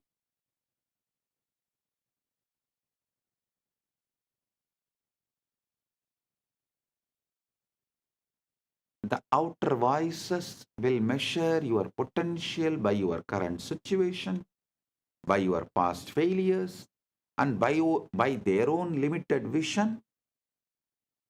Sometimes this outer gets into even your inner dialogue and emotional baseline.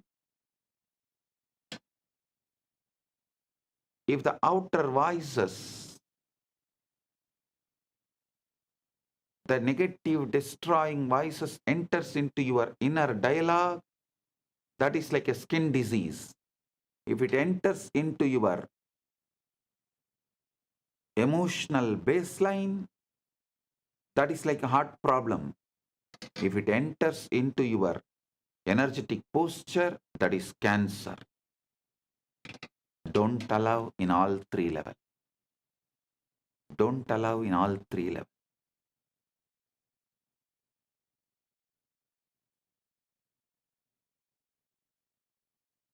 If you allow these voices to dictate your thinking, you will find yourself trapped in the same reality they believe in.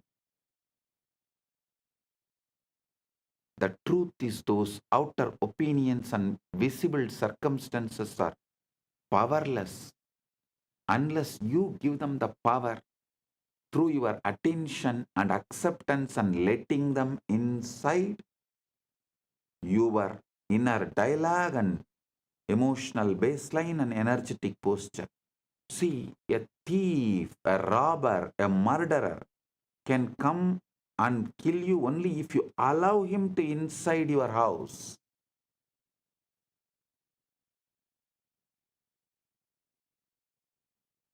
Safeguard yourself so strong they are not able to enter.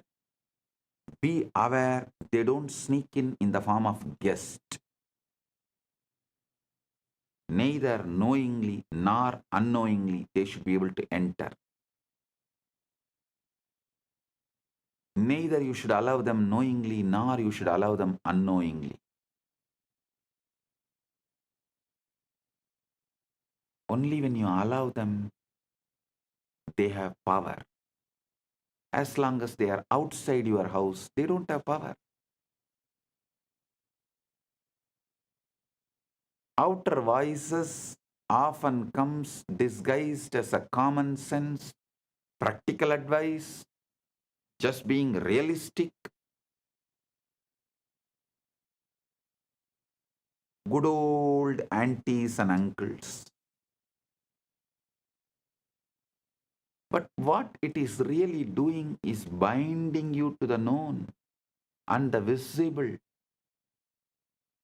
keeping you from stepping into the unseen where your desire is already alive, saying a simple no to this whole society and saying no to this whole outer voices is sannyasa.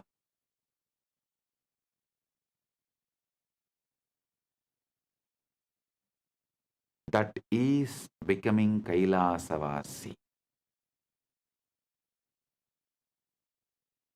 If you want to create something great, new, you must learn to silence these outer voices. If you do not silence them, they will continue to pull you out every day. And You do not silence them by arguing or convincing others to agree with you, no. You silence them by withdrawing your mental and emotional energy from their words. Discard their words because their very identity, the original existence in which they are living, is not your goal, and that is not what you want to be. That is not how you want to be.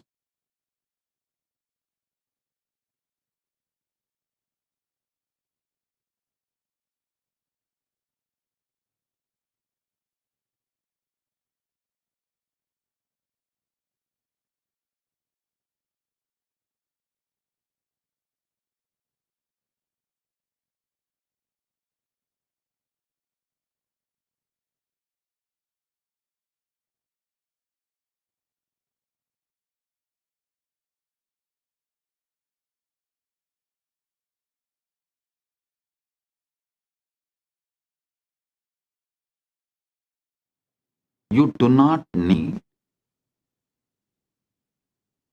you don't need any pre-qualification for manifesting the ultimate other than your conscious decision,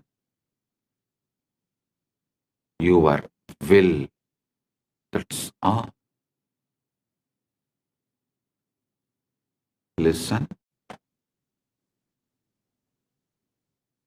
All your doubts, problems, questions, I know it much more than you know it.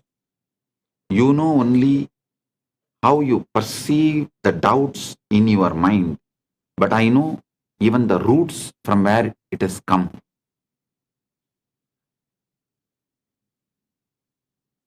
First of all, you should all realize all of you have grown up in an artificial plastic society, fake society, where man-made laws, man-made economical systems, man-made social systems,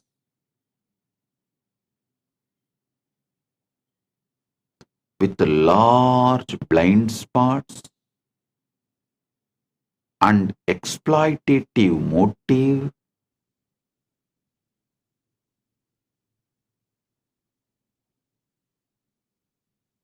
untrusted.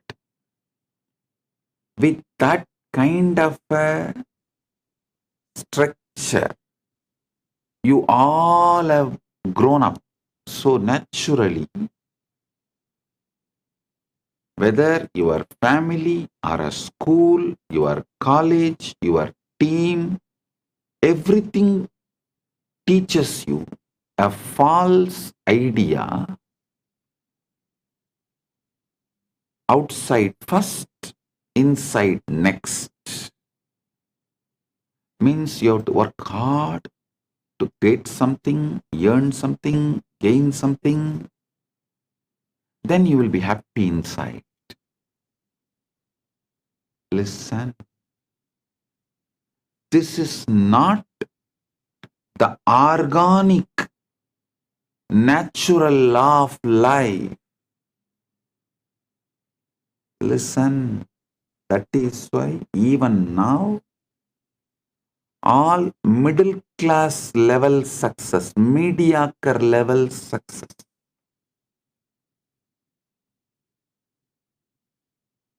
maybe few houses, few cars, little money in the bank,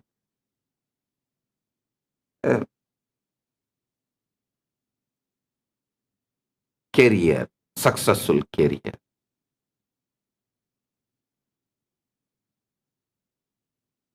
Only all these can be achieved if you follow the rules of the unconscious society, because it is designed to keep you mediocre.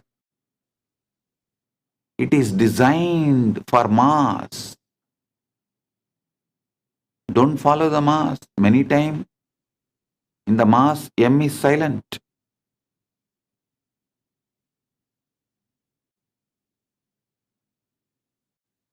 It is designed to keep you mediocre.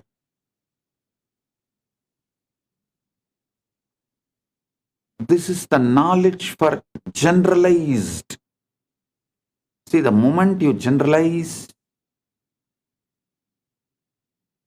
the organic growth is destroyed.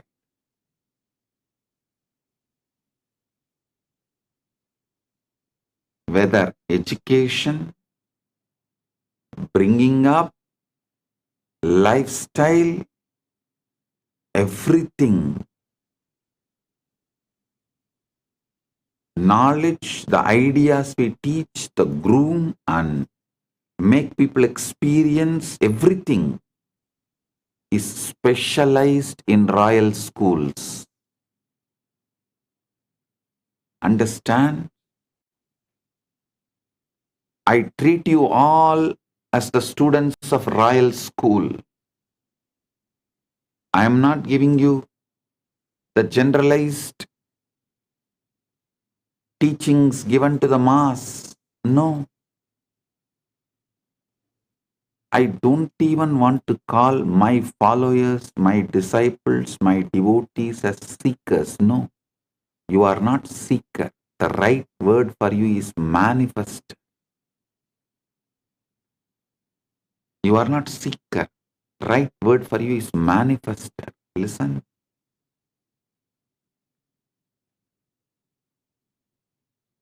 The primal assumption,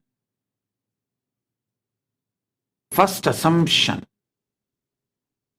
you build about yourself, unconsciously or consciously, forced on you or you voluntarily build it, married or raped, anyway,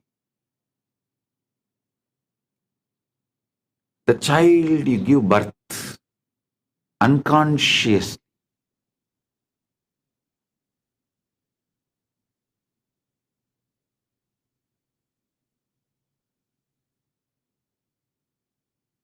remains as a load on your system,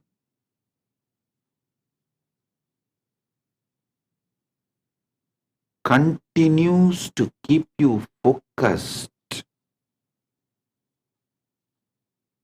on endless distractions. It is not even something productive in your life about what you want. It's not even making you healthy or wealthy or happy or blissful. It is just you are stuck with the impossibility and you are rotting in a rut. Just see, look around. All enlightened beings know it is very difficult to break the primal assumption, the preliminary assumption you have about you. Sometimes it takes even janmas to break the preliminary assumption you have about you.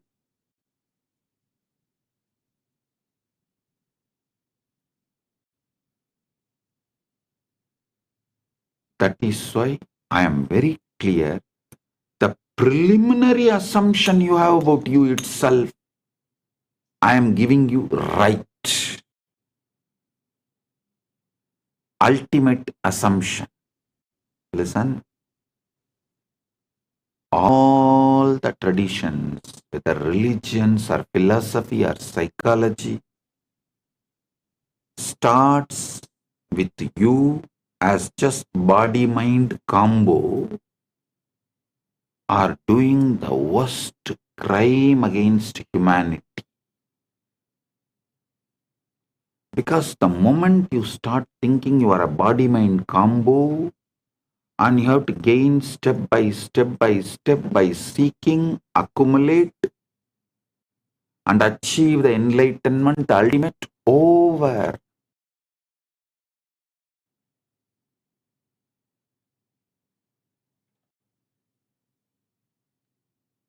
You are put in a bullock cart, or I should say you are chained in the EMI slavery. Listen. Never believe slavery is erased. Slavery is wiped off. No. Slavery is modernized with EMI.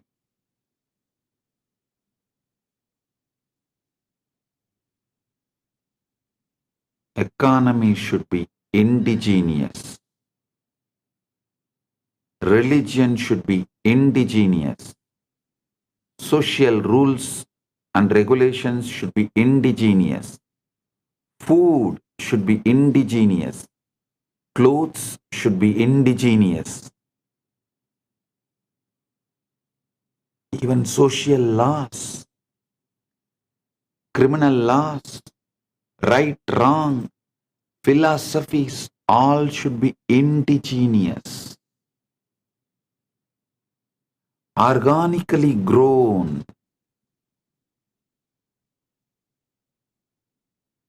Not because someone commits a crime in remote area. The preventive laws and rules imposed on us who don't even have an idea about those crimes.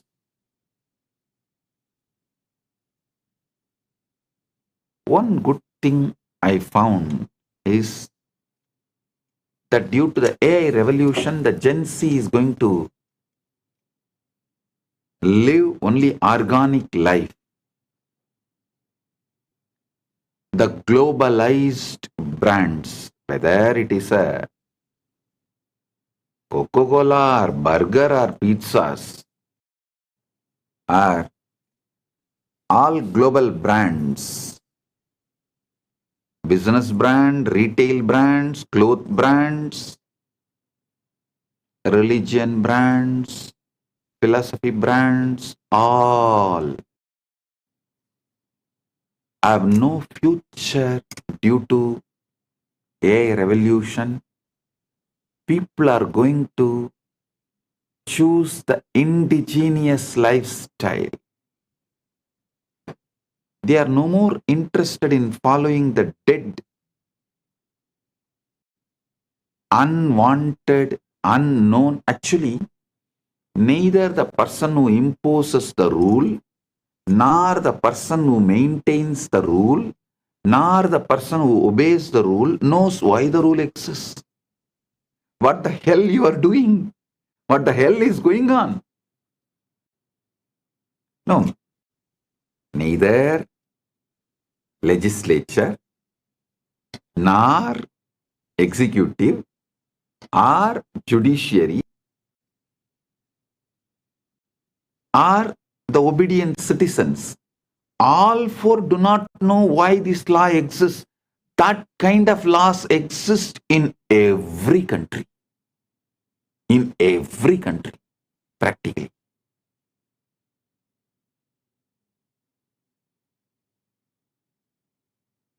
If you start seeking the root of the law,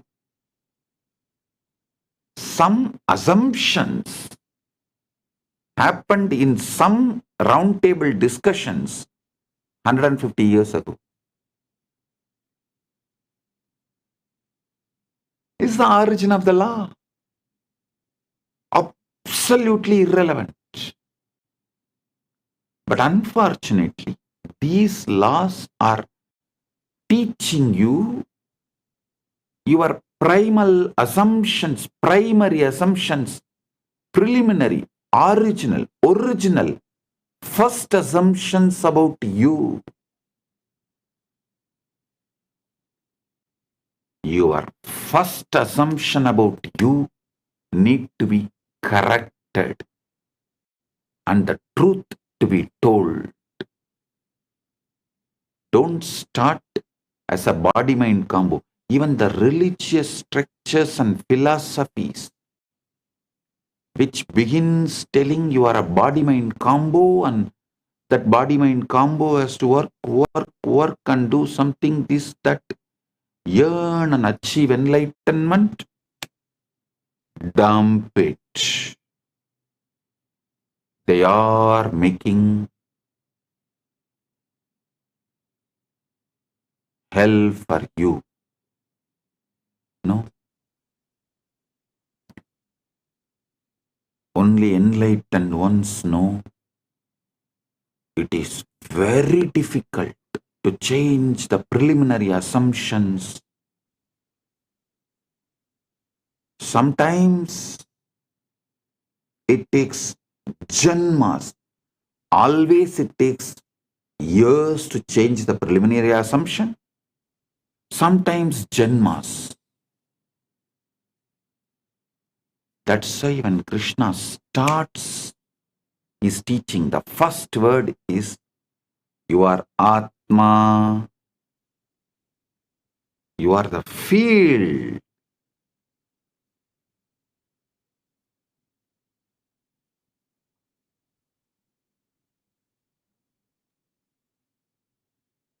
You are the field which is carrying the ultimate, pregnant with the ultimate.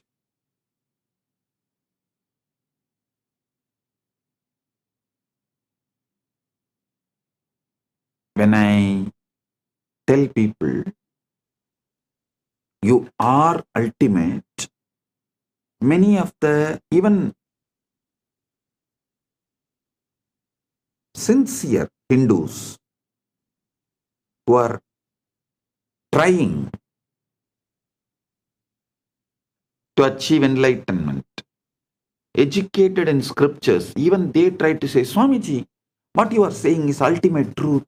We know, but I don't think it should be taught immediately.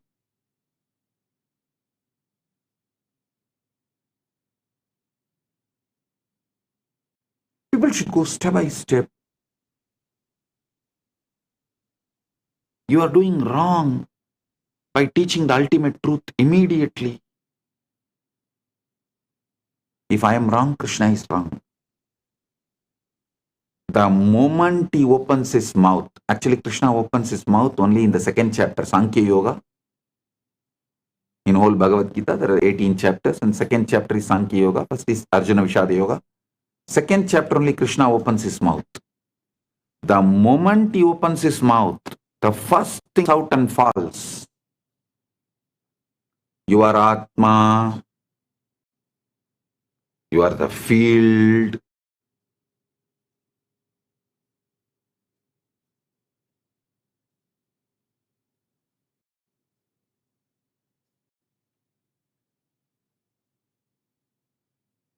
Which literally carries the ultimate.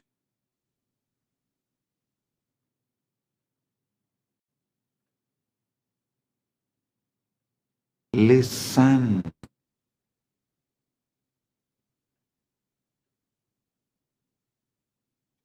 Preliminary assumption should be right.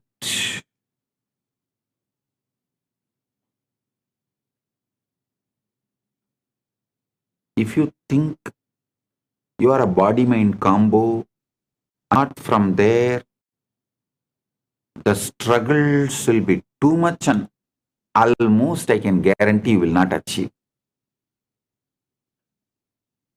You may be a good slave to your teacher. Listen to one important truth.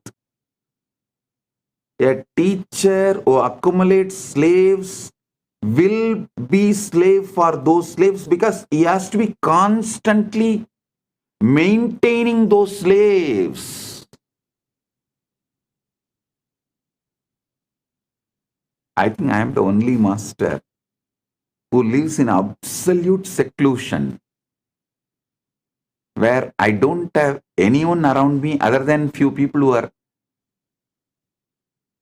just taking care of me and living around me out of love. And all the followers live absolutely away from me, never seen me for years now, but continuously the following is expanding, growing.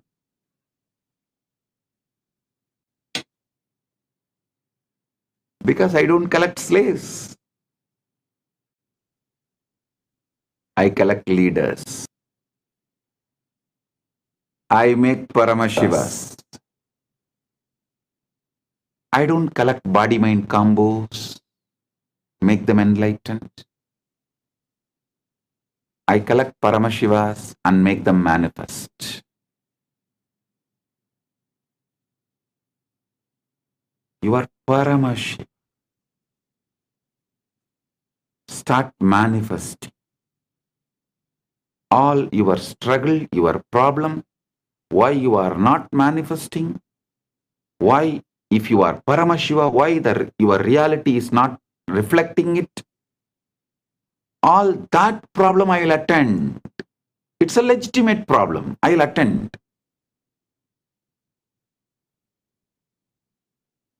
But assuming your body-mind combo and trying to evolve, your birth is illegitimate. Your very preliminary assumption is illegitimate.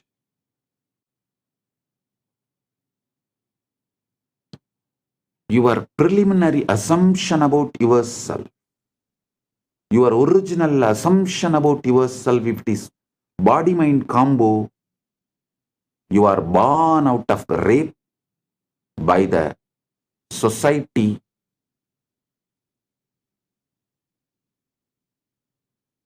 forcibly on your consciousness.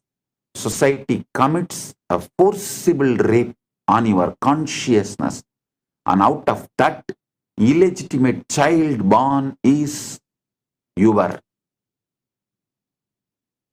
original identity. If you think you are a body-mind combo, listen. I give you the legitimate cosmic ID card, Paramashiva. Param, you are ultimate. That's a legitimate cosmic Aadhaar card, social security card. I think I'll start issuing one. Legitimate cosmic ID card.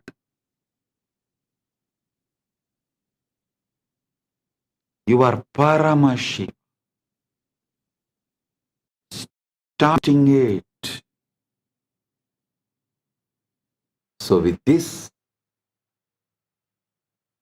I bless you all. Paramatpaita Praptiras. You are Paramashiva right now.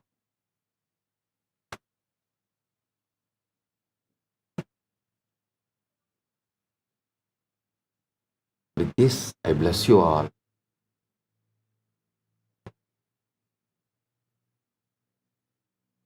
Let's radiate Paramatpaita, Paramashiva with Nithyananda, the eternal bliss, Nithyananda. Thank you. Be blissful.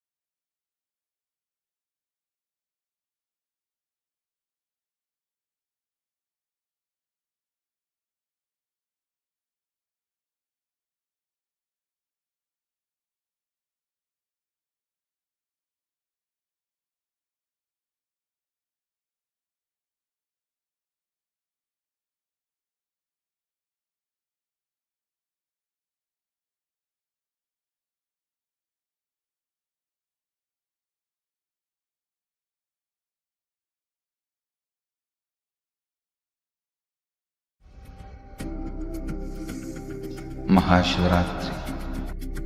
It's an important time when timelessness enters into time.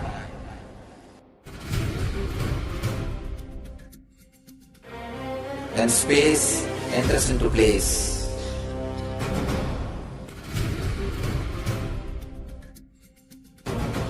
When Brahmanda enters into Pindanda. The whole nature is supporting you now.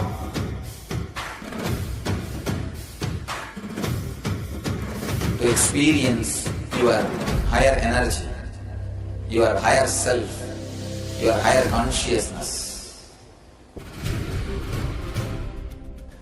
Tonight is the night when divine revealed itself and elevated all the beings to its level. The first and foremost incarnation on the planet Earth happened today and exactly midnight.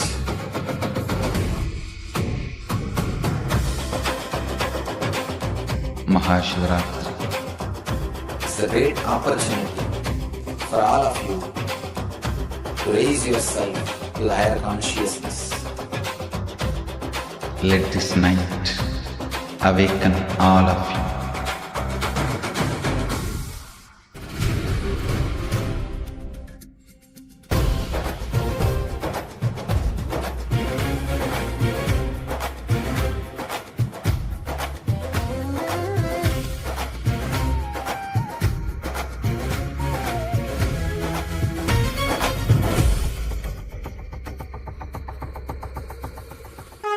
This is the initiation into Paramashiva Prana,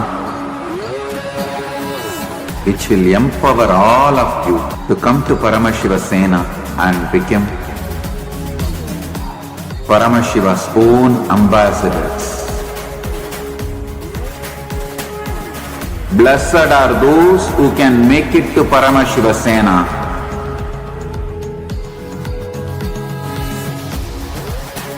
Losers are those who stick to your ego and your mind, your confusions and your delusions.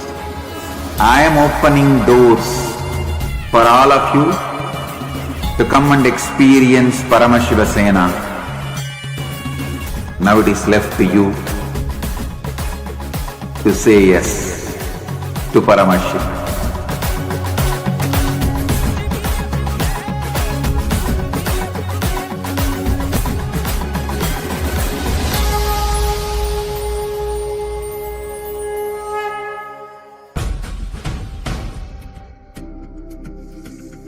Maha Shivaratri. It's an important time when timelessness enters into time.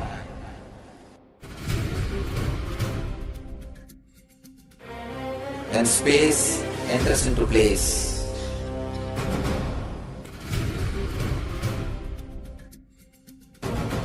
When Brahmanda enters into Pindanda. The whole nature is supporting you now.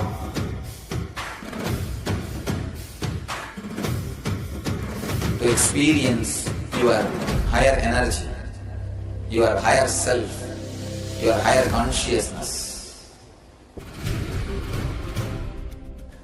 Tonight is the night when divine revealed itself and elevated all the beings to its level. The first and foremost incarnation on the planet Earth happened today and exactly midnight.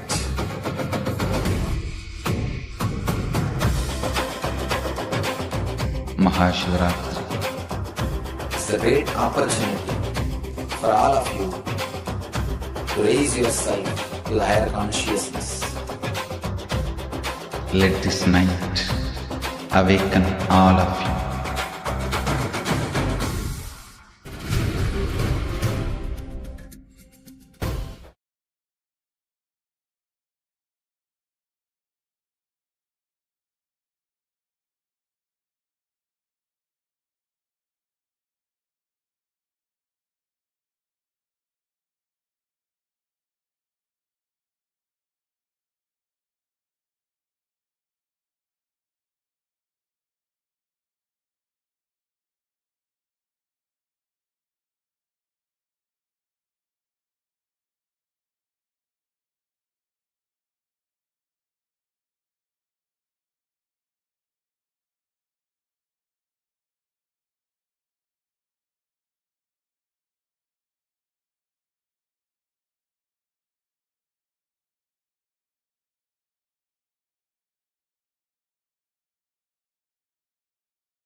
Nithyanandam, let us all take a moment to offer our gratitude to the divine lotus feet of Swamiji for revealing such profound truths to all of us today. And what Swamiji has revealed to us all today, whether it is about the deep sleep, whether it is about understanding the higher states of consciousness, and the possibility that we all carry, the quantum field that we are. Hope all of you enjoyed the session today, the satsang today, and I would like to request you all to take a moment to post the comments. You all can take a few minutes to post in the comment section what you had, what you enjoyed, what part did you click with the most in today's satsang. I see so many of you, Mahatma Rupa, Richard Ayya, and I see many of you who have posted comments continuously.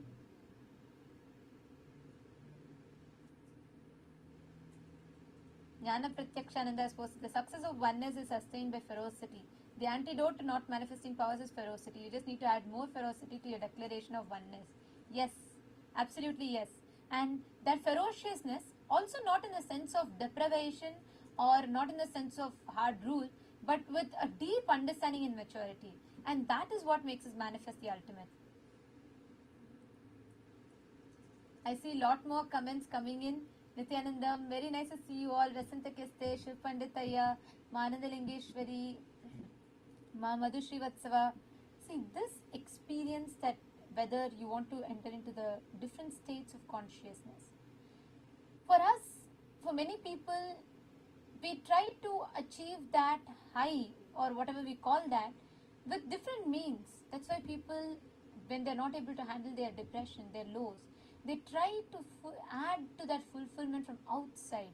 They want to lead that fulfillment from the outside. They use drugs and substance abuse happen, and then people use alcohol and various different things. Some people get addicted to video games and stuff like that. So we are always we create an external dependency so much so that it starts impacting, it starts affecting our system ability to function. And now, what is so beautiful here, what Swamiji revealed, is removing all those negative, toxic, all the things that you're adding to you and manifesting your pure Paramashanta. Now this may sound very, will that require a lot of effort from my side? What am I really qualified for it, etc. But that's where the role of the Guru comes in. In the presence of the Guru, you don't need to do much. There's nothing you need to do. Just when you connect to the Guru, harnessing the power of feeling connection will enable you to manifest your ultimate by manifesting the Guru through you. And not just that, the space, see, that's what the Shakti Pada does. When you are in the presence of the Guru, whatever you might be going through, whatever you may be believing that you are having, from what you are, to be able to take that quantum leap, that happens in the presence of Guru. This Maha Shivaratri, we are having special Sevas through which you can directly connect to Swamiji and experience that breakthrough in your feeling connection. All those who want to offer, especially the Pratyaksha Pada Puja. Pratyaksha Pada Puja is an offering that you offer to worship the divine lotus feet of our beloved Master, which removes the janmas, the karmas that you've been accumulating for births together just through this one offering. And this can liberate you from many of the karmic bondages that you've been stuck with in your life. And like what Swamiji said, you should start having gratitude, more and more gratitude in you. Like just in Day for Essay Satsang, Swamiji mentioned about what you want to manifest as the ultimate, like your end. Start living in that end now and start having gratitude as if you already have it. That opening of, flowering of gratitude is possible by offering Pratyaksha Pada Puja. I wanted to invite I see some comments that are coming. Leela Sai Kumar has posted, thank you. You said yesterday observe determine outcome, but is observe is brain or heart? Why some guru teaches observing heart? Okay, listen. Here it's neither brain nor your heart. It is you, the one who's observing.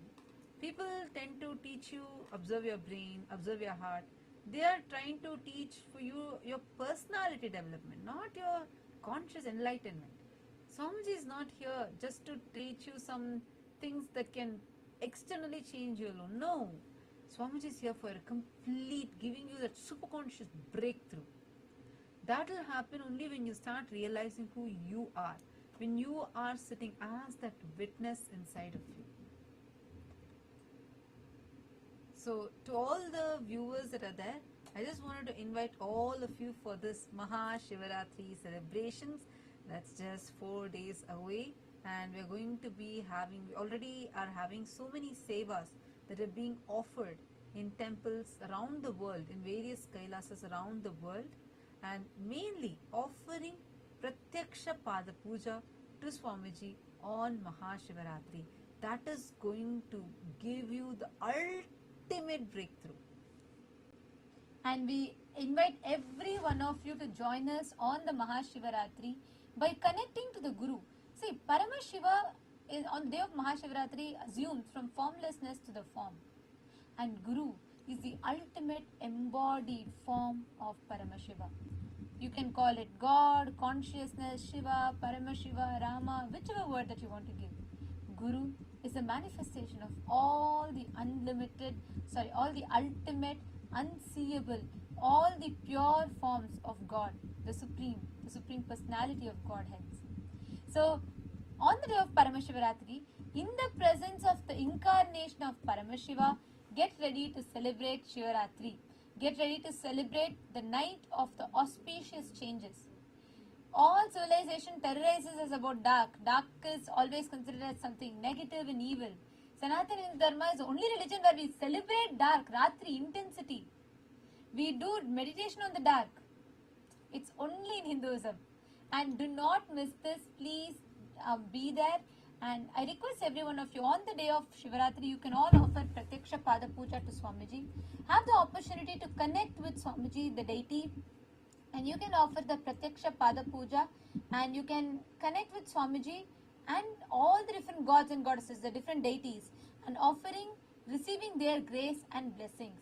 Ultimately, physically offering the flowers, the Madhuparka, etc.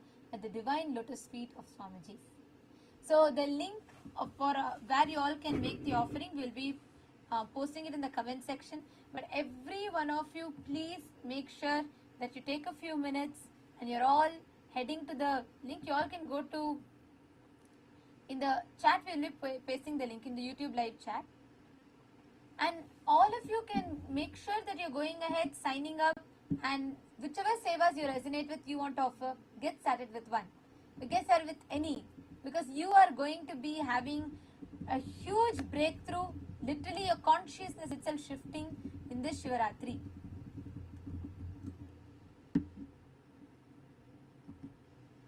Yes. And thank you all for tuning in with us. It was wonderful to have you all here. Thank you. Let us all now sit straight and let us all connect, bowing down, experiencing that feeling connection with Paramashiva in his manifestation, in his embodied form as Swamiji.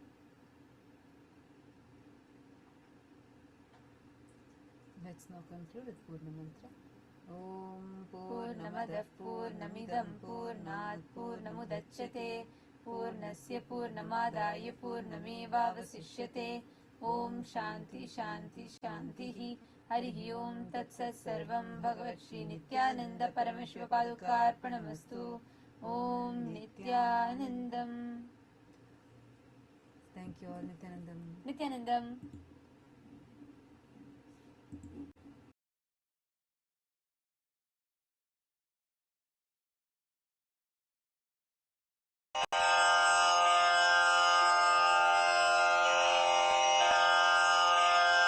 श्रीकैलासोन्नतद्वादशान्तश्यामलापीठारूढ श्रीमीनाक्षिसुन्दरेश्वरा भिन्नस्वरूपा परशिवपुत्ररत्न Kumar गुरुमण्यतुल्यावतार श्रीपार्वतीस्तन्यपानलब्धदिव्यज्ञान विश्रुतसकलनिगमागमसारभूत द्राविडवेदप्रवक्त्रे श्रीमत्परमशिवकरुणासमधिगतमुक्तामयचतुरश्रयान् गीयमान छत्रचामर श्रीचिह्नकाहलादिसमस्तबिरदावल्यलङ्कृत ज्ञानविज्ञानचक्रवर्ती सर्वजनसङ्घसद्यो निर्वाणदीक्षाव्ययापवर्गवर्ष विश्राण Jimuta परमतकलभकेसरी शैवसिद्धान्तस्थापनाचार्य श्रीराजाधिराज पाण्ड्यमहाराज गुरु क्षपणशाक्यादिमहान्धकारनिवारणज्ञानभानु वीक्षणानर्हार्हध्वजोच्छेदनपूर्वक श्रीमद्वृषभध्वजस्थापक शैवसमयकर्त्रे सर्वज्ञपीठारूढ श्रीजगद्गुरु श्रीज्ञानसम्बन्धदेशिकस्वामि वागीशसुन्दरमाणिक्यवाचकस्वामिनाम् अवतारभूत श्रीज्ञानसम्बन्धस्वामि पुनरुद्धृत श्यामलापीठ सर्वज्ञपीठ त्रिणवत्युत्तरद्विशततम गुरुमहासन्निधान अरुणगिरियोगीश्वर परम्परागत अरुणाचल सर्वज्ञपीठ गुरुमहासन्निधान कैलास परम्परागत काञ्ची कैलास सर्वज्ञपीठ त्रयस्त्रिंशदुत्तरद्विशततम गुरुमहासन्निधान नित्योत्सव नित्यमङ्गल नित्यकल्याण नित्यरजित कैलास परम्परागत आदिकैलास नित्यानन्दपीठ महासंस्थान महासिंहासन पीठकर्तः साक्षात् श्री परमशिव समुद्भूत कैलास परम्परागत वैवस्वतमनु इक्ष्वाकु हरिश्चन्द्र भगीरथ श्रीरामचन्द्र शूरसेन इत्यादि अनवच्छिन्न सार्वभौम चक्रवर्ति परम्परागत चतुष्षष्टि योगिनी मण्डित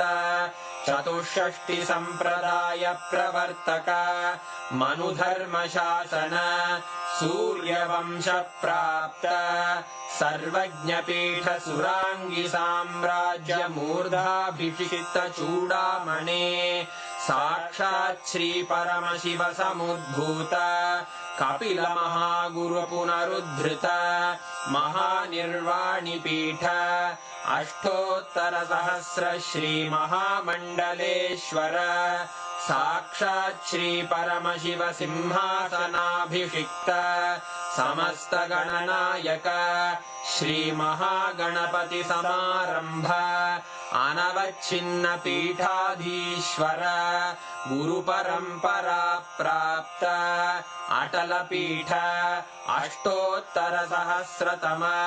अष्टोत्तर सहस्र श्री अटल पीठाधीश्वर धर्म मुक्ति स्वर्गपुर स्वर्ण पीठ त्रयोविंश गुरु महासन्निधान कैलास परम्परागत आदिपीठ सर्वज्ञपीठ जगद्गुरो श्री कैलास पुनरुद्धारक श्री कैलास परमाचार्य श्रीमत्परमहंस परिव्राजकाचार्य वर्य सच्चिदानंद प्रणव स्वरूप श्रोत्रिय ब्रह्मनिष्ठ श्रीमज्जगद्गुरु श्रील श्री भगवत् श्री नित्यानंद परमशिव श्री ज्ञान संबंध देशिक परमाचार्य स्वामिन् अत्रागत्य परिपाल्य च अस्मान् विज्ञान वितरणेन